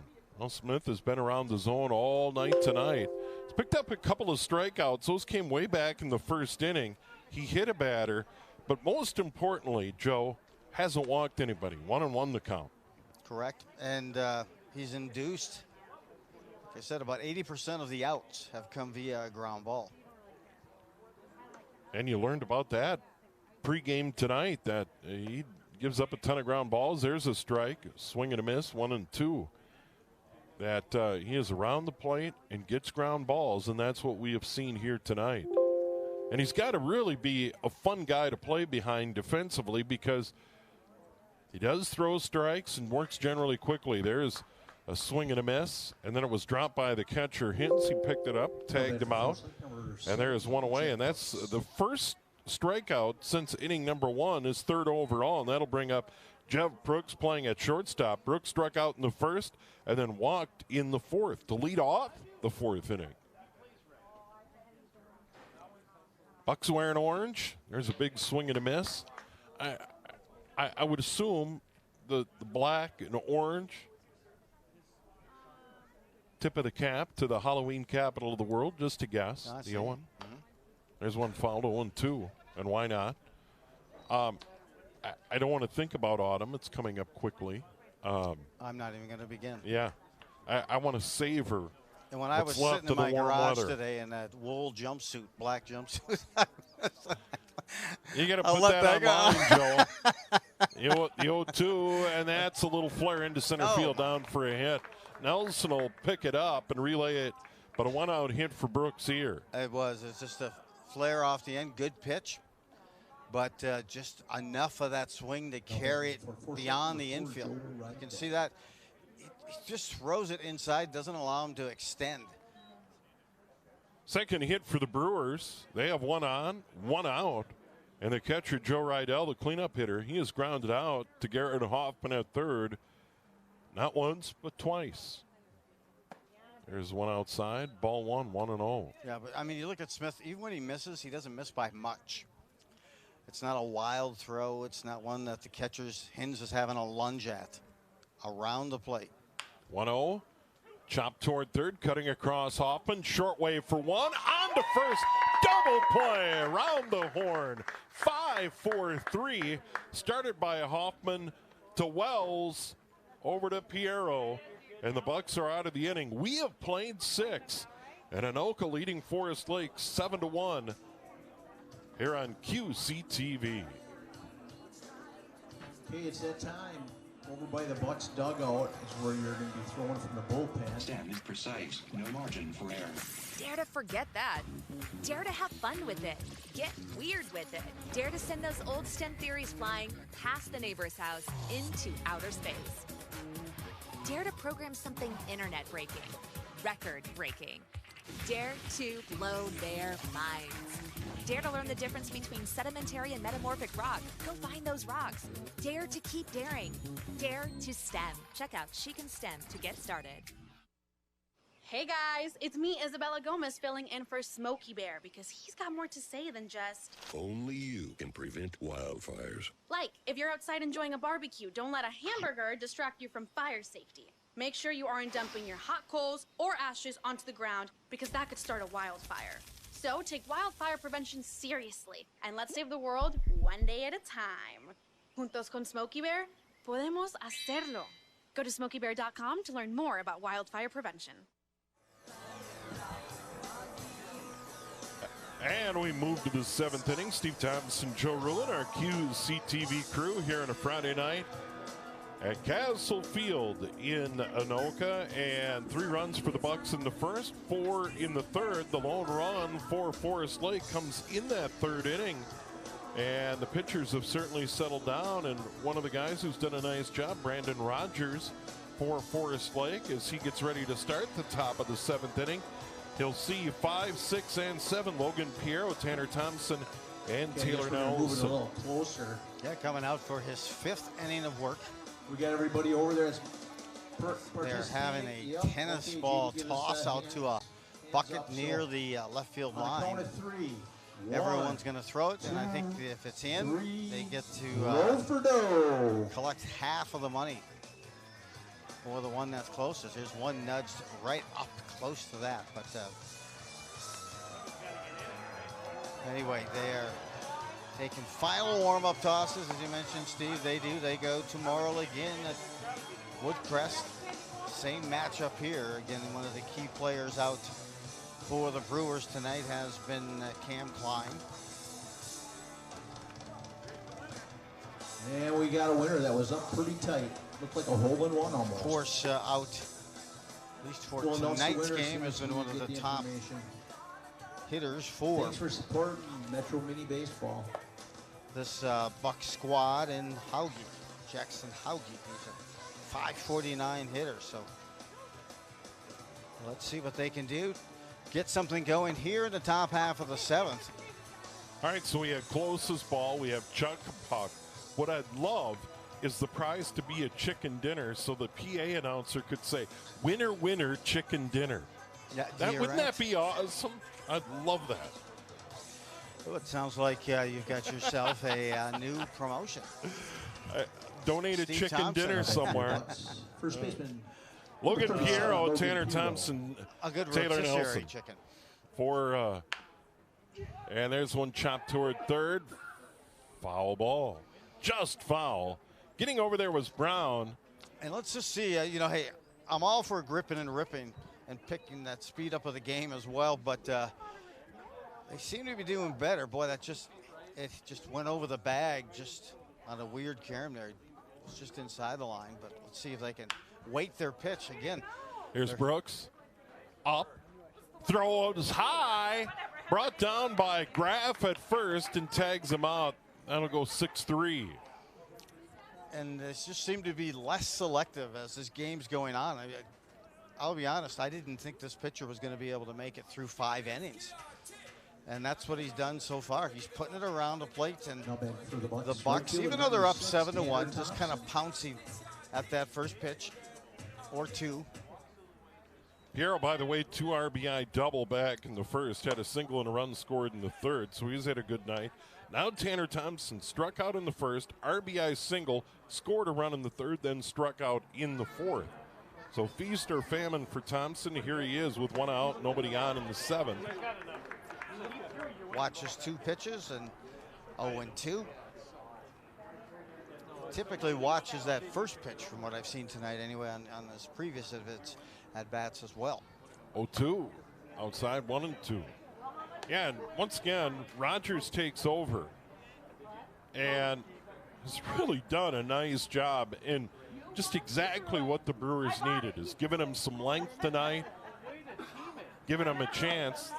Team's bats haven't done much, just a run on 2 hits. And they've Steve, committed 2 errors. Yeah, you said it last time. He's settled them down. And here's a good at bat. I mean, even though he's down or was down 0-2, now it's 2-2. He's at least seen 5 pitches. 1 away, nobody aboard. Now 3-2. And he's, to his credit, he's been able to get the Bucs to kind of get after some pitches, and he's been trying to nibble around the outside or the inside corners and swing at a pitch than they should be. Here's out towards second, coming on, and it sneaks by Radke. And that's likely going to be an error on Radke. There's just another little flare out toward him, and then it eats him up on the short hop and then squirts through. Yeah, I don't know if he just didn't see it, but if he'd taken one more step towards that ball, he probably would have caught it in the air. Instead, it handcuffed him as it came in closer to him. And it's always those balls, that ground balls and infield things that are around your ankles that are the most difficult. Taylor Nelson, couple of walks, runs scored, also a ground out on his resume. This one chopped to third, stabbed by Brown, gets by him. Runner around second, headed all the way to third. So, a couple of infield ground balls, and now the Bucs have runners at first and third. I thought this was going to be a double play ball, but third got over there just a little late. And I was watching this thing evolve.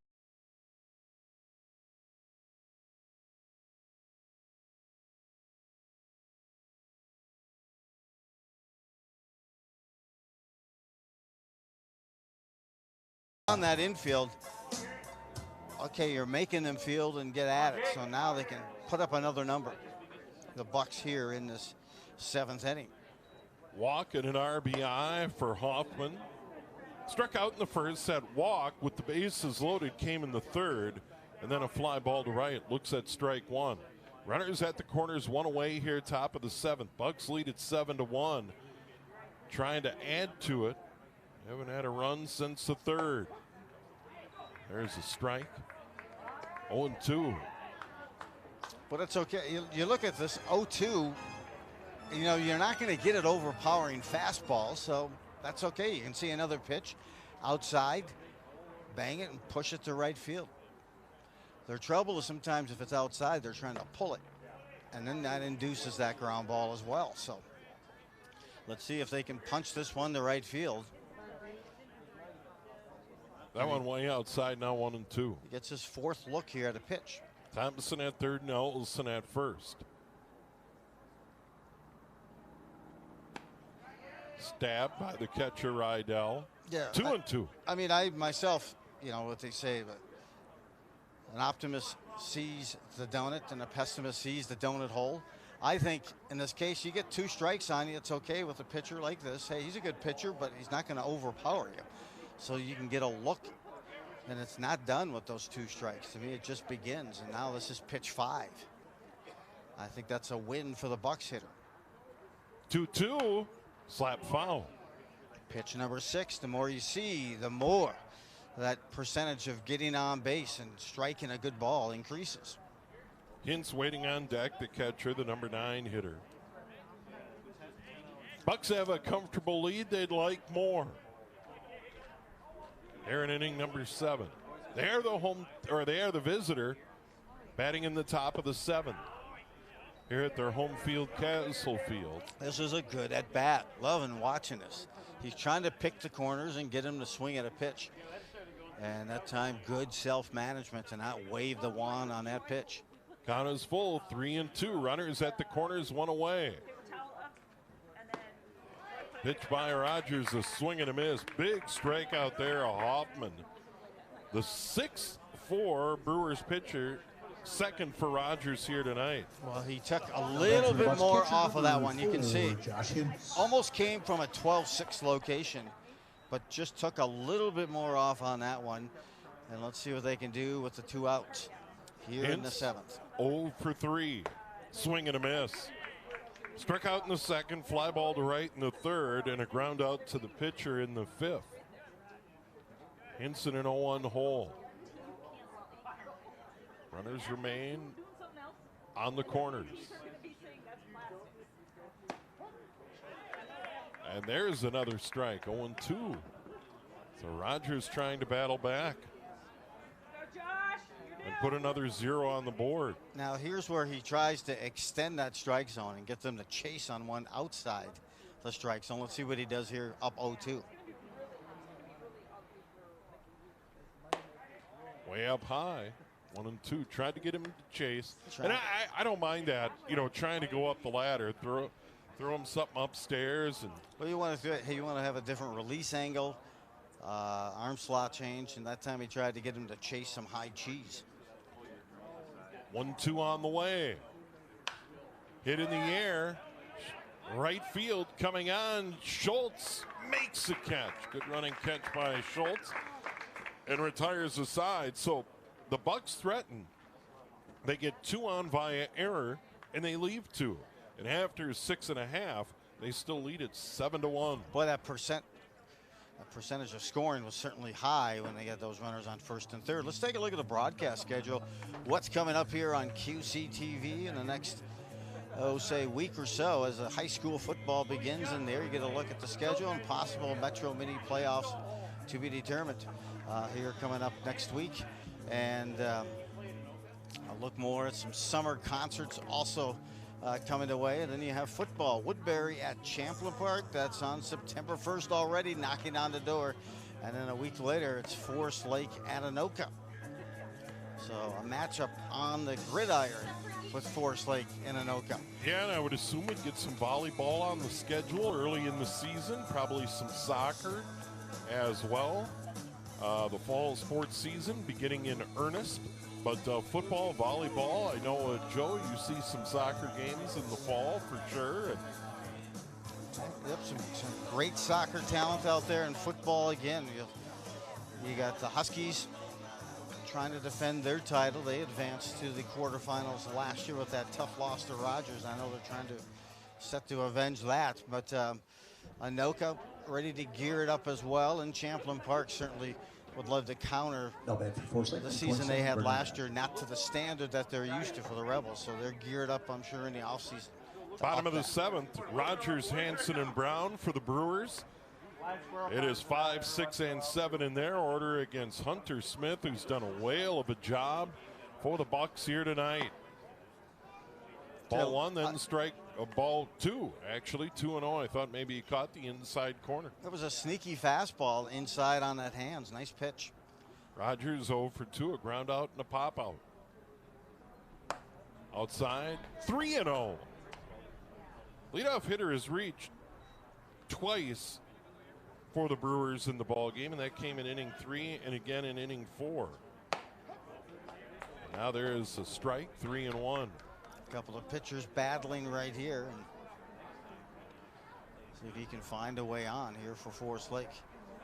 He did. Yeah, he gets a leadoff walk. So the leadoff man gets aboard for the 3rd time in the ball game for the Brewers.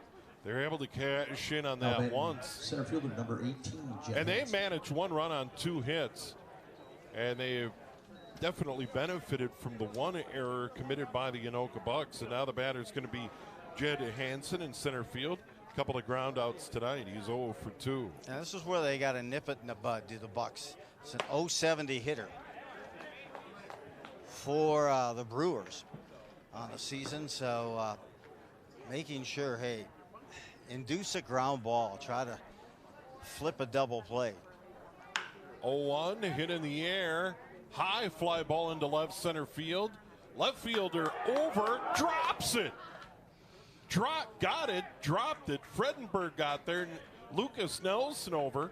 Fredenberg took charge and just flat out dropped the ball. Well, you could kind of see that coming. Just it was hitting the gap, perfectly placed between the fielders, and the center fielder waved it off, and he just looked off Fredenberg at the last minute to see where the center fielder was probably, and just off his glove. So first 2 runners on, dangerous here situation as the Brewers, 1st and 2nd, no one out, bottom of the 7th.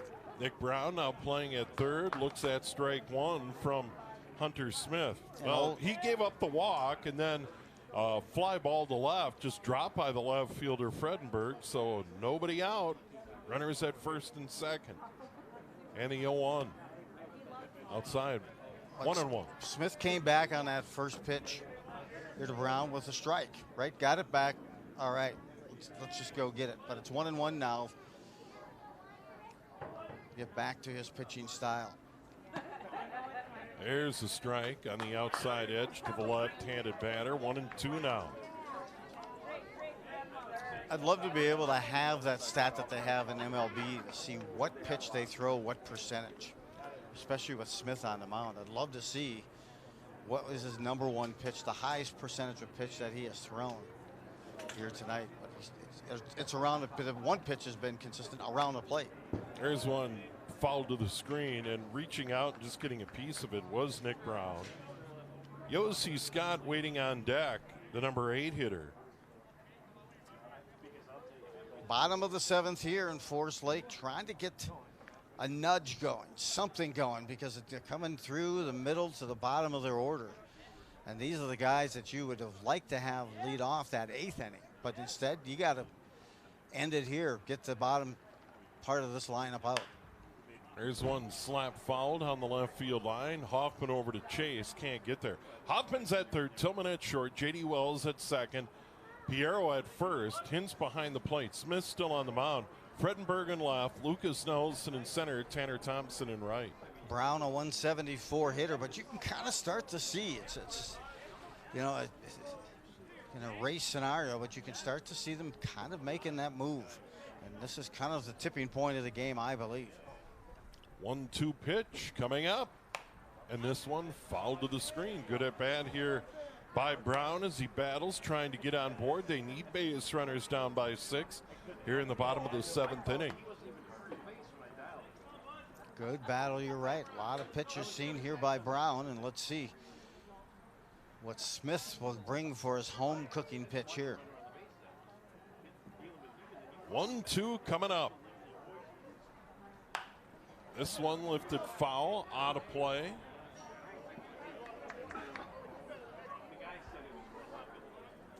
Good at bat, just getting the bat head out here and disrupting.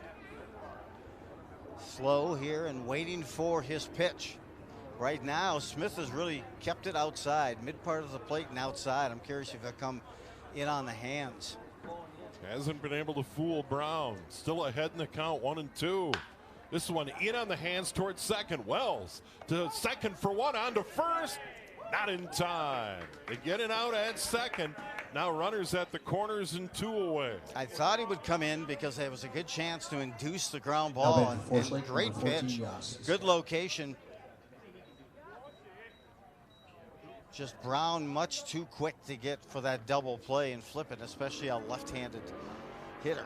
So let's see if they can keep him in check here and get out of this inning without surrendering a run. Scott 0 for 2, a ground out and a pop out. And there's a strike at the letters. 0-1. So a walk for Rogers. He's now at third. Hansen erased 4-6 a moment ago. Brown reaching on a fielder's choice. The batter is Scott facing Hunter Smith. There's one down in the dirt. Maybe caught Hintz awkwardly. Yeah, that's one of those tough foul backs of duties of catching, not only blocking, but also just those foul tips. Hintz has done a great job of blocking, squaring up, and really getting Smith into a good cadence here tonight. And that's just a foul tip that got inside on him, and now it's 0-2. Hintz is ready behind the plate. Smith ready on the mound. Looks at that runner at third and delivers. This one toward the hole, cut off by Hoffman. On to second, throw home up high. Sails all the way through. Runner headed down to second, and he's in safe. Bucs want an out. Wild play, but it looks like Yossi Scott is going to be safe at second base. And again, Yossi Scott with some speed, but a nice play at third. Look at, again, a nice play. Third, and I couldn't tell if they had that runner at first, but there were 2 outs at that point, and JD decided to fire it home and went a little high with that toss. But it's tough for a 1-umpire crew to see that at second base. I couldn't tell if he got the back of the player. Rogers on scores. First swipe. You can see right here, did he get first swipe here? May have got his hand, I think. I think he got his hand, but when he's that far away from the plate. So nonetheless, they put up another number here. It does Forest Lake with 2 outs here in the bottom of the 7th and condense that lead from 7-1 to 7-2. Here's the other spot. Steve is now, you're throwing to the number 9 hitter who would have been nice to lead off in that 8th inning. But nonetheless, get this guy and end the inning. And it's Radke, who flied out in the 3rd and reached on an error in the 5th. Runner at second, 2 out. That one way up high. And now 1-2. Curious to see what the pitch count might be here for Smith. Not that it's anywhere near. I don't think it would be even near 85, but nonetheless, late in the game, start to tire a bit. Wouldn't be surprised if somebody starts to warm up here for the Bucs. One down in the dirt, skips away from the catcher. Hintz grabs it. Scott, the lone runner on base. So he reached on the fielder's choice and then reached second on the throwing error. I believe that'll be the 3rd error of the game on the Bucs. And there's a called strike 3. Radke gets caught looking. 4th strikeout of the game for Smith. But the Brewers get a run, and a wild run indeed. And after 7 complete, it is 7-2, and we'll be back at Castle Field in a moment here on QCTV.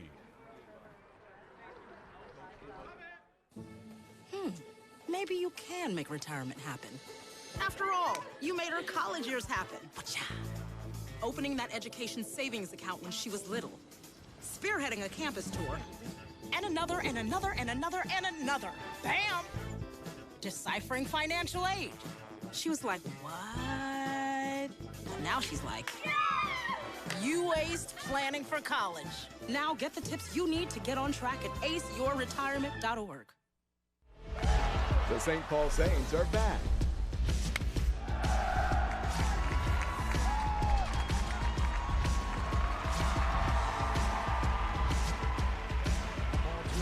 Jordan dives, has it, goes second for 1 on to first. Double play. In the air, right field. Well hit, way back. It is gone. Catch live coverage of tomorrow's big league stars right here on this community station.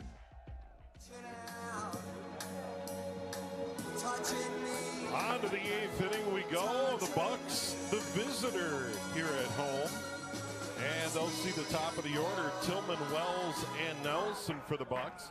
Trying to extend their lead. They haven't scored since the 3rd. 3 in the 1st, 4 in the 3rd. They lead it 7-2. Errors have been a big factor in the ball game tonight. And the pitcher is still Rogers. 2nd pitcher to work for the Brewers. And he's been doing a really nice job. There's one outside, ball 1. Well, Bergman throwing in those first couple of innings. An explosive fastball. He'd bring it in on the hands, and you could tell that they were having some problems with him. But after that 3rd inning, he could not finish. He couldn't get an out. I didn't know if it had something to do with that ball he was hit with near the hip or leg or whatever. But since then, I am impressed with the pitching performance. 3-0 out of Tillman. Yep. He had a hit, scored a run in the 1st. Sac fly RBI in the 3rd. Couple of flyouts also in his scorebook. And there is a strike now, 3-1. Yeah, and again, I mentioned it earlier. Rogers came in throwing just 14 innings this whole season. Now he's in his 6th inning here tonight. 3-1, fouled out of play. Now the count is full. So he's battled back to get a full count on Nate Tillman, the shortstop for the Bucs.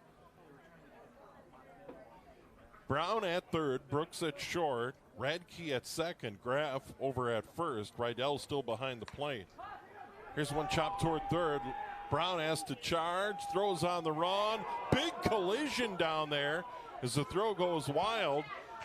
And now Tillman's going to scamper down. Well, that one was a swinging bunt, really, and Brown should have just held on to it. Makes no sense to throw that ball. He had no chance to get the runner there. And then there was a big collision between Graff and Tillman. There you can see it. Looks like everyone is healthy. Okay. But yeah, Brown was playing deep at 3rd, just behind 3rd base. And when that grounder, which came off the handle. Yeah, you could almost go hit error on that one if you wanted to. I'd take a hit. For the Bucs. Yeah, I would say that's what it is a hit, because they weren't going to get him, but they just collided at the point of contact. But He wasn't going to get him. Let's see what Wells will do here, the number 2 hitter and the manager. Takes And the he first slaps swing, it to right. finds his pitch. He slaps one to right, and now runners at the corners and nobody out. So J.D. Wells, second hit of the night.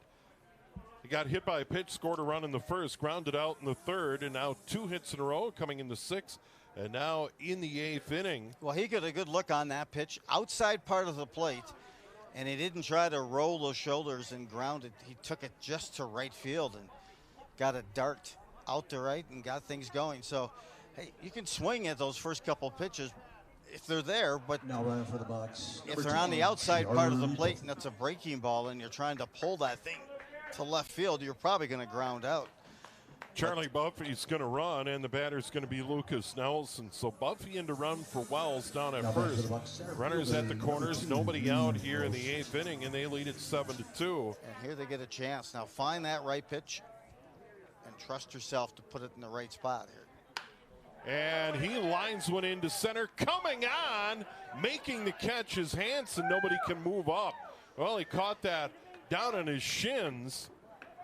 And this one was hit hard, but a good play by the center fielder, Jed Hansen.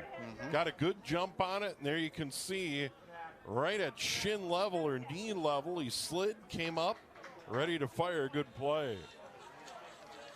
No bad for the Bucs. Left fielder number 5. Now it's Trent Fredenberg. Fredenberg struck out in the first. Reached by catcher's interference, scored in the third. Popped out and grounded out in the ball game. First pitch there. High in the air on the infield. Third base Brooks, shortstop Brooks actually grabs it. He throws behind the runner. Gets away from first base. But Graff was quickly able to retrieve it. So Brooks at shortstop comes on and makes the play to get Fredenberg.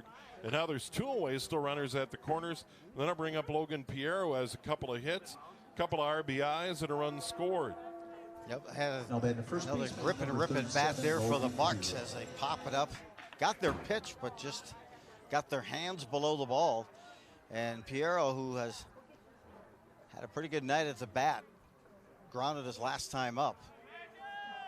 Down in the dirt, blocked by Rydell. The 2 RBI double coming in the first, part of that 3-run first inning.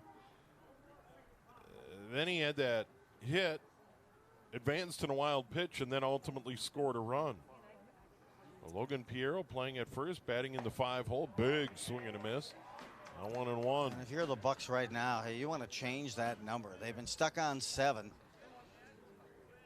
Since that third, they scored 4 in the third, and now an opportunity just to change that number helps that mindset. The 1-1 toward third. Brown stabs, fires, and retires. Piero 5-3. So the Bucs threaten.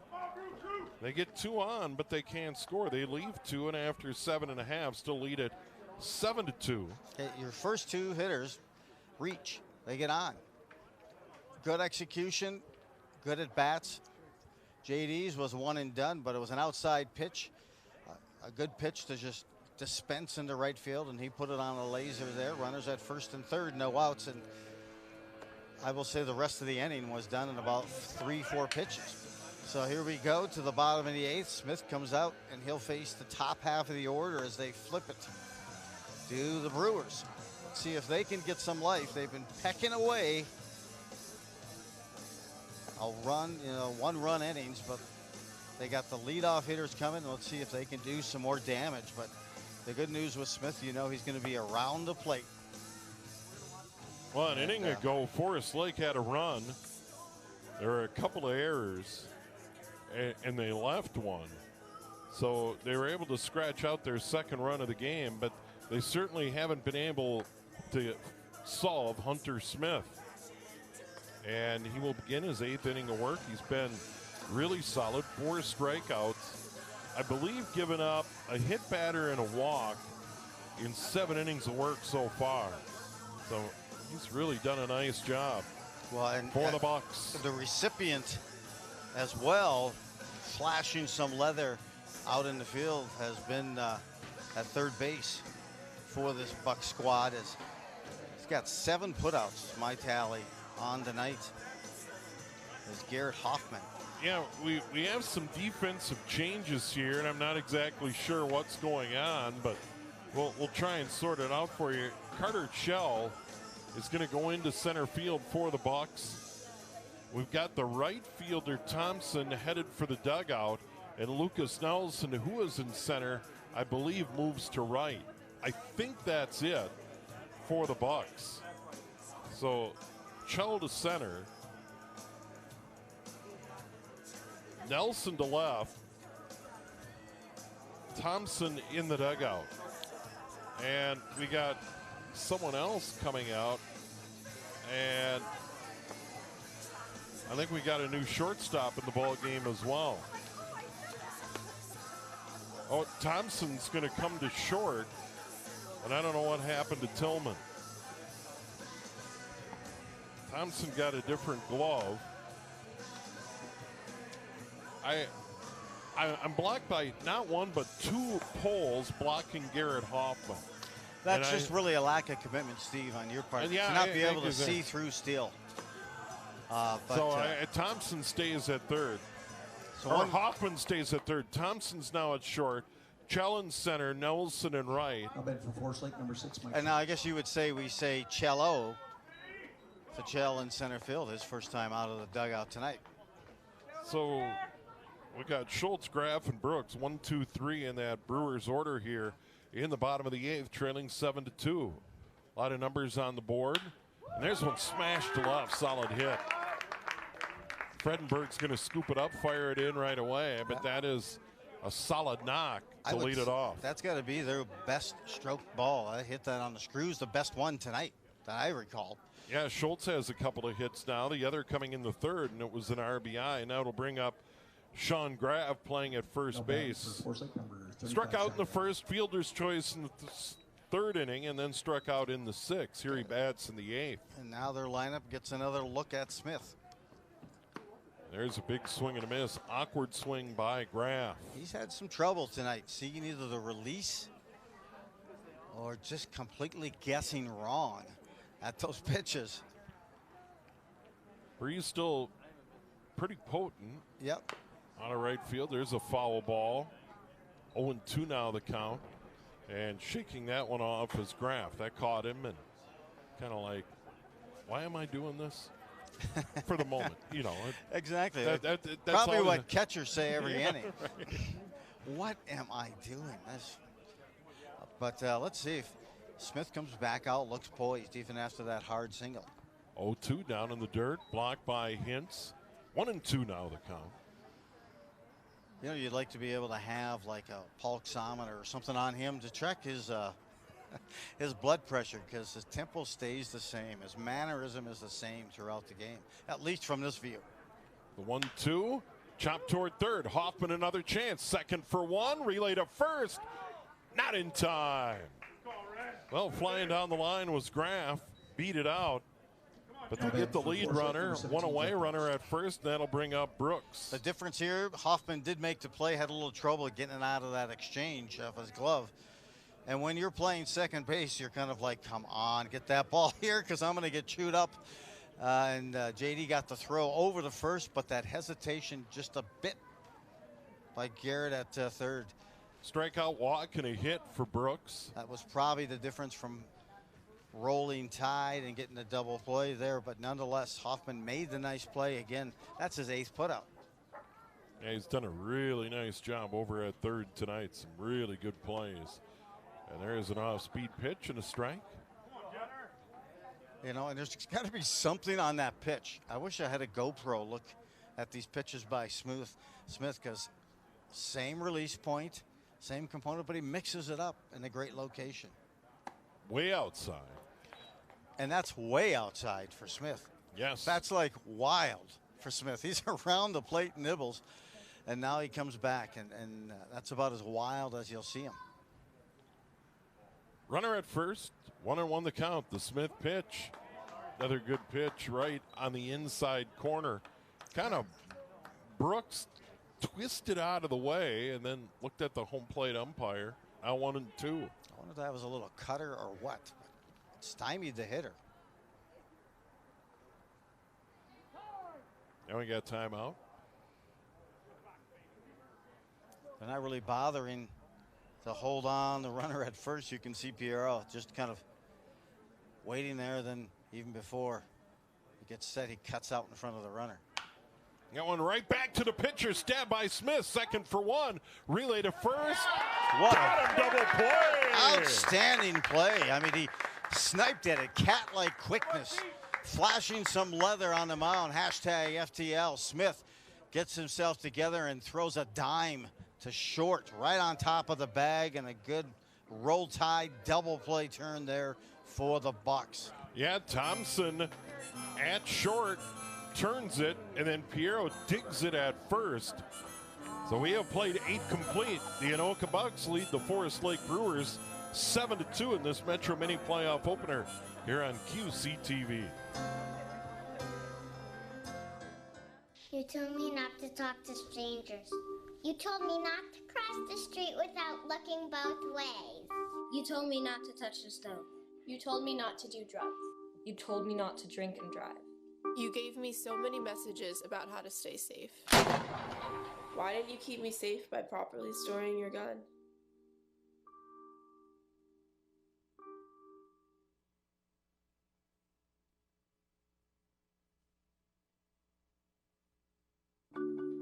The thing that drives me every day as a dad is him. Every day he's hungry for something. And there's this huge responsibility in making sure that he's a good person. I think the advice I would give is you don't need to know all the answers. It's okay to make mistakes. As long as it's coming from love, then it kind of starts to work itself out.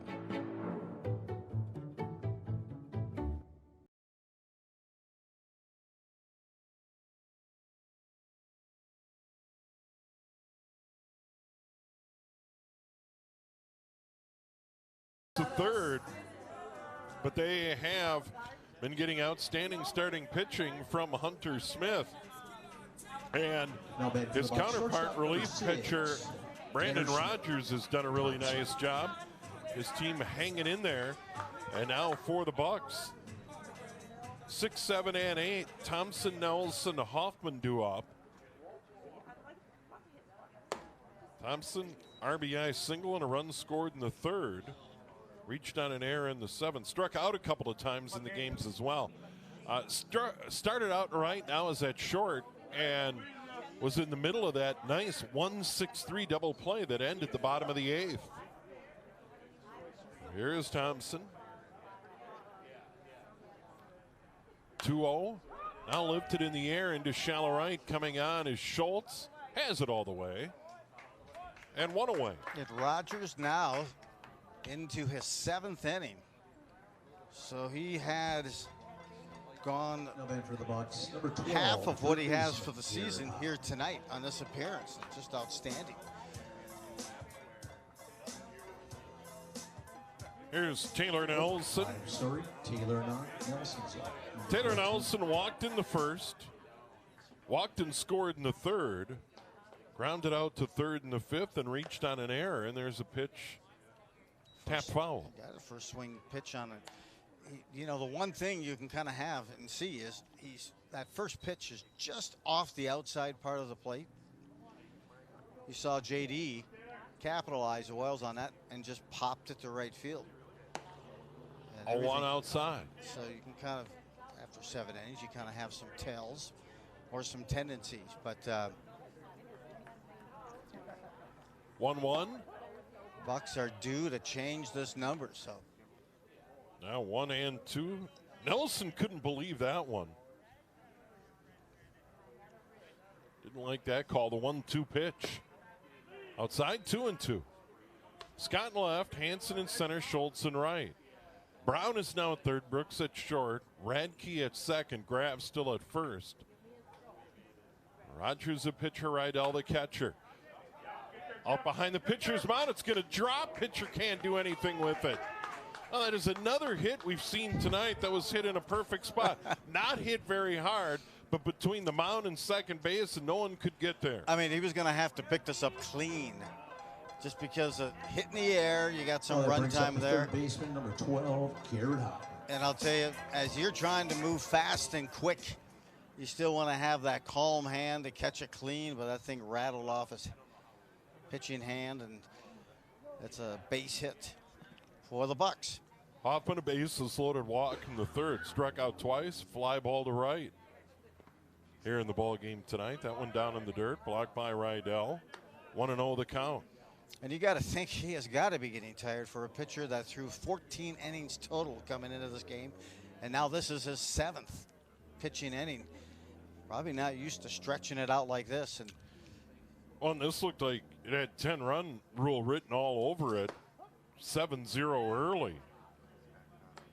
But the Brewers have hung him there. Now 1-1 the count. And credit to Rogers for the work he's done. And they've only had to use 2 pitchers thus far, anyway. Well, and that's huge with these teams going at it again tomorrow over in Coon Rapids. 1-1.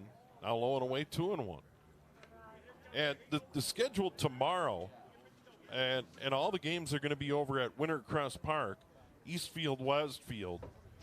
And the games start at 1 with Champlain Park and St. Michael. Then Forest Lake and Anoka around 4 on that Eastfield. There's a big swing and a miss. And now 2-2 the count. Over on the Westfield at 2, number 3 Coon Rapids, number 6 Andover, and then at 5, number 1 Blaine against number 8 Centennial. Then there's more games at Wintercrest on Sunday. And if this series goes to a third game, it wouldn't be played until Monday. And there's one outside now, 3-2. So Rogers goes to a full count. Runner at first is Nelson after the 1-out single. Waiting on deck, Josh Hintz, the catcher. Hintz 0 for 4. 3-2 pitch on the way to Hoffman. This one hit way up in the air to center field. Hansen comes on and has it. And the throw behind the runner. Runner gets back. Trying to end the inning on that one, but Nelson hustles back. 2 down now. That was way up there. That for you old timers, Ray Guy hang time on that one. Not bad for the Bucs. Yeah, the Wayback Machine. All right, Josh Hintz, the catcher, struck out in the second, fly ball to right. In the third, ground out to the pitcher in the fifth, fly ball to right. In the seventh. And that is a strike right at the knees. Good pitch by Rogers. Trying to keep it a 5-run game, give his team a chance in the bottom of the ninth here in game 1 of this best-of-3 series. There's a curveball high and tight, 1-1. And certainly the Bucs do not want another come-from-behind win for the Brewers here to take place tonight, so they want to add an insurance run or 2. There's one inside again, almost hit him. And now it's 2-1. But Rogers deserves a big pat on the back from his Brewers teammates. Oh, I mean, huge. Outstanding. Yeah, just come in a big spot. And there's a strike, comes right back inside. And gets that one at the letters on the inside corner, now 2-2. Nice little spinner. Late breaking pitch. 2-2 the count. I believe there are 2 outs in the inning. This one hit in the air to center field, over to his left. Hansen on the run, makes a catch. Great running catch into the gap, and that does retire the side. That was outstanding. So a hit. The Bucs leave one here in the top of the ninth. We go to the bottom of the ninth. Anoka leading Forest Lake 7-2 here on QCTV. Wow, tracking that ball so well in center field.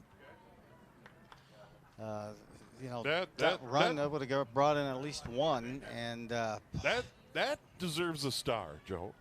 That and the gold star for the pitching performance that Forest Lake has received in 7 innings of work from Brandon Rogers. An unlikely candidate who had opponents had a batting average against Rogers coming into tonight of .406. He came in with an ERA of 11.05 and throwing just 14 innings, and he's thrown 7. And I think maybe 1 earned run. Yeah, Rogers 7-year veteran of the team from Forest Lake, and this is the Brewers dominated by guys from Forest Lake. They only have a few players from outside the area, but he's been around and really picked up his team tonight, even though they're on the short end of it with 3 outs to go, down 7-2.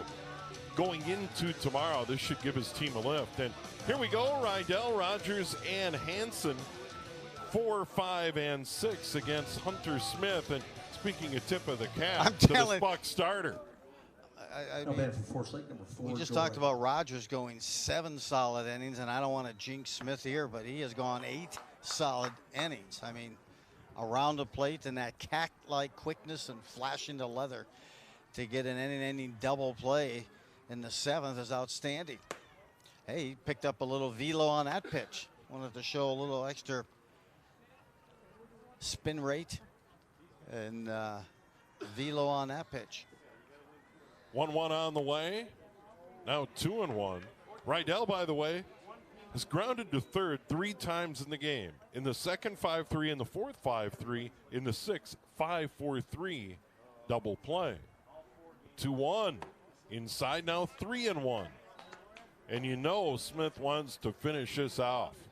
He definitely doesn't want any help from the bullpen here. The 3-1. This one hit in the air to center field. Chell comes on, makes the catch. Had trouble seeing it initially. And hey, when you come into a game like you did last inning, you kind of train your eyes and you kind of find ways to get down low in that outfield to pick the ball up. So you could tell he had a little trouble seeing that initially, and helped by the shortstop. Here's Rogers. Walked and scored a run in the 7th. Otherwise, 0 for 2. That pitch. Outside corner, strike 1. Good pitch. Same song, different verse is what it's been tonight for Smith. He's really done a nice job. Works quickly. This one smashed to third off the glove of Piero.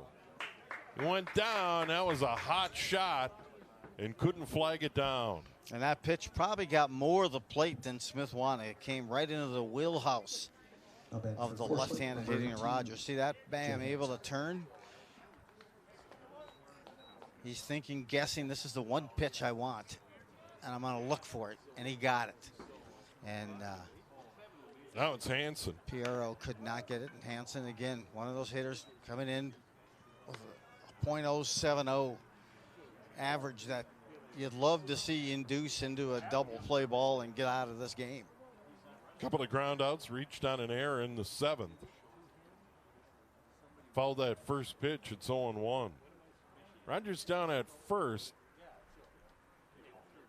4th hit of the game there for the Brewers. Now up high. But you know, one other thing that's gone well, and you don't see much of it or hear much of it, because they've done a great job of keeping Smith in cadence, and that has been Hintz, the catcher. There's a swing and a miss. Now 1-2. One away runner at first here in the bottom of the 9th. Yep. Receives the ball well.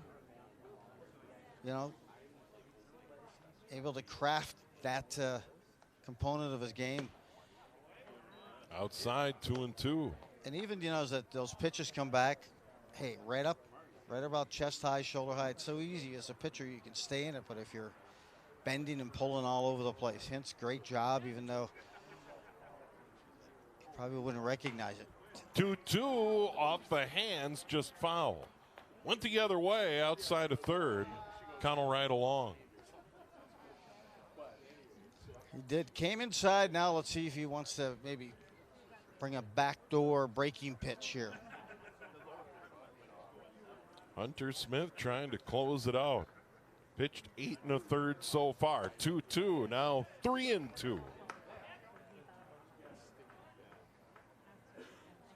7, 9, and 3 for the Bucs here in the bottom of the 9th. 2, 4, and 4 for Forest Lake. There's one toward third and another foul ball. Inside out, but too far out. Yeah, and I mentioned Hintz as that catcher. When they square up, it allows them to get into that flow and that cadence as a pitcher. But another star of the game certainly has to go to Hoffman, Garrett Hoffman at third.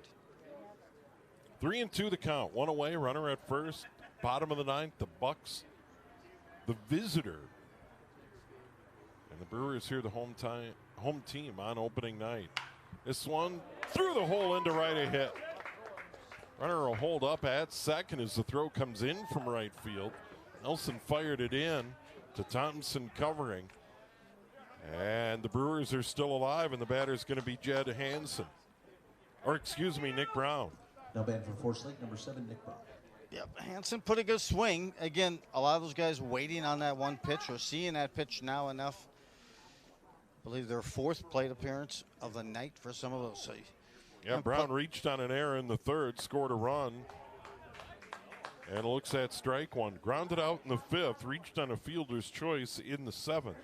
Brown started at second base, now at 3rd. Smith once again trying to finish it off. Misses away, 1-1. I don't have a pitch count on him, but he's going to sleep well tonight. Yeah, I'm sure he'd sleep better if he could finish this game. 1-1. Stab by Piero to second for 1. And that's all they're going to get as the throw goes to 3rd and gets by. And the Brewers are going to score their 3rd run of the game. So the Bucs throw it around a little bit. They get the second out, but yeah, I don't think there was anybody at first really in a spot where they could take it. But Piero made the nice initial face, and a lot of times you'll see shortstop fake that throw and draw that runner off a 3rd. I couldn't see on this particular play if the runner was that far off or he would make that play or throw, but nonetheless, it gets by the 3rd baseman, and it's a 7-3 game, but 2 outs now. Another error on the Bucs, and here's a pitch. The batter's going to be Scott. And there's Hintz takes another one. And I'll tell you, those quick turnaround games tomorrow, the catcher feels it. And there's a look here on this.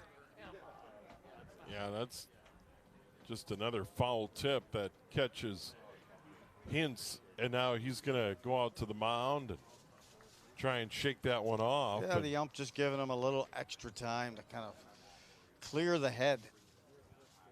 That thing maybe got him under the chin or something. But Taylor Nelson is out there out of the dugout talking to Hunter Smith. One of those PCs, professional, I should say, professional courtesies. You see the catcher sometimes do it if an ump needs to get some extra time, shake off a foul tip. So here we go. Ahead in the count, as always, has been the case consistently for Smith tonight. This is Scott, runner at second, run in, 7-3 ball game. Again, that's not an earned run, that's an error. So there's a strike. Now 0-2. So the Brewers down to their final strike here as Yossi Scott bats. He's trying to find a way on. Austin Radke in the on-deck circle. Impressive night. I just want to see Smith close this up. He deserves to complete this game. 0-2 pitch on the way. Just outside, 1-2. I thought he had it. Thought he was going to punch him out right there. Wow. Bucs pick up another error in the inning. Another throwing error. Let's see what Smith can do here. 1-2 on the way, 2 away, runner at second. Bucs up 7-3, trying to close it out here. Down low, 2-2. Boy, when you've gone the distance for 9 innings, I've never done that, but completed some games after 7. A strikeout is such an exclamation point on a night. But nonetheless, first mission is let's get this win. 2-2 on the way. Outside 3-2, blocked by Hintz. Yep, Hintz does a good job there. Almost near seeing Smith for the first time tonight, trying to be too perfect. Now just let the hitter see a pitch. Scott trying to keep the game alive for the Brewers. Bottom of the ninth, 3-2, 2 outs. Slap just foul outside of first. The arrow playing off the bag wouldn't have got there. They've been picking on Piero here in this 9th inning.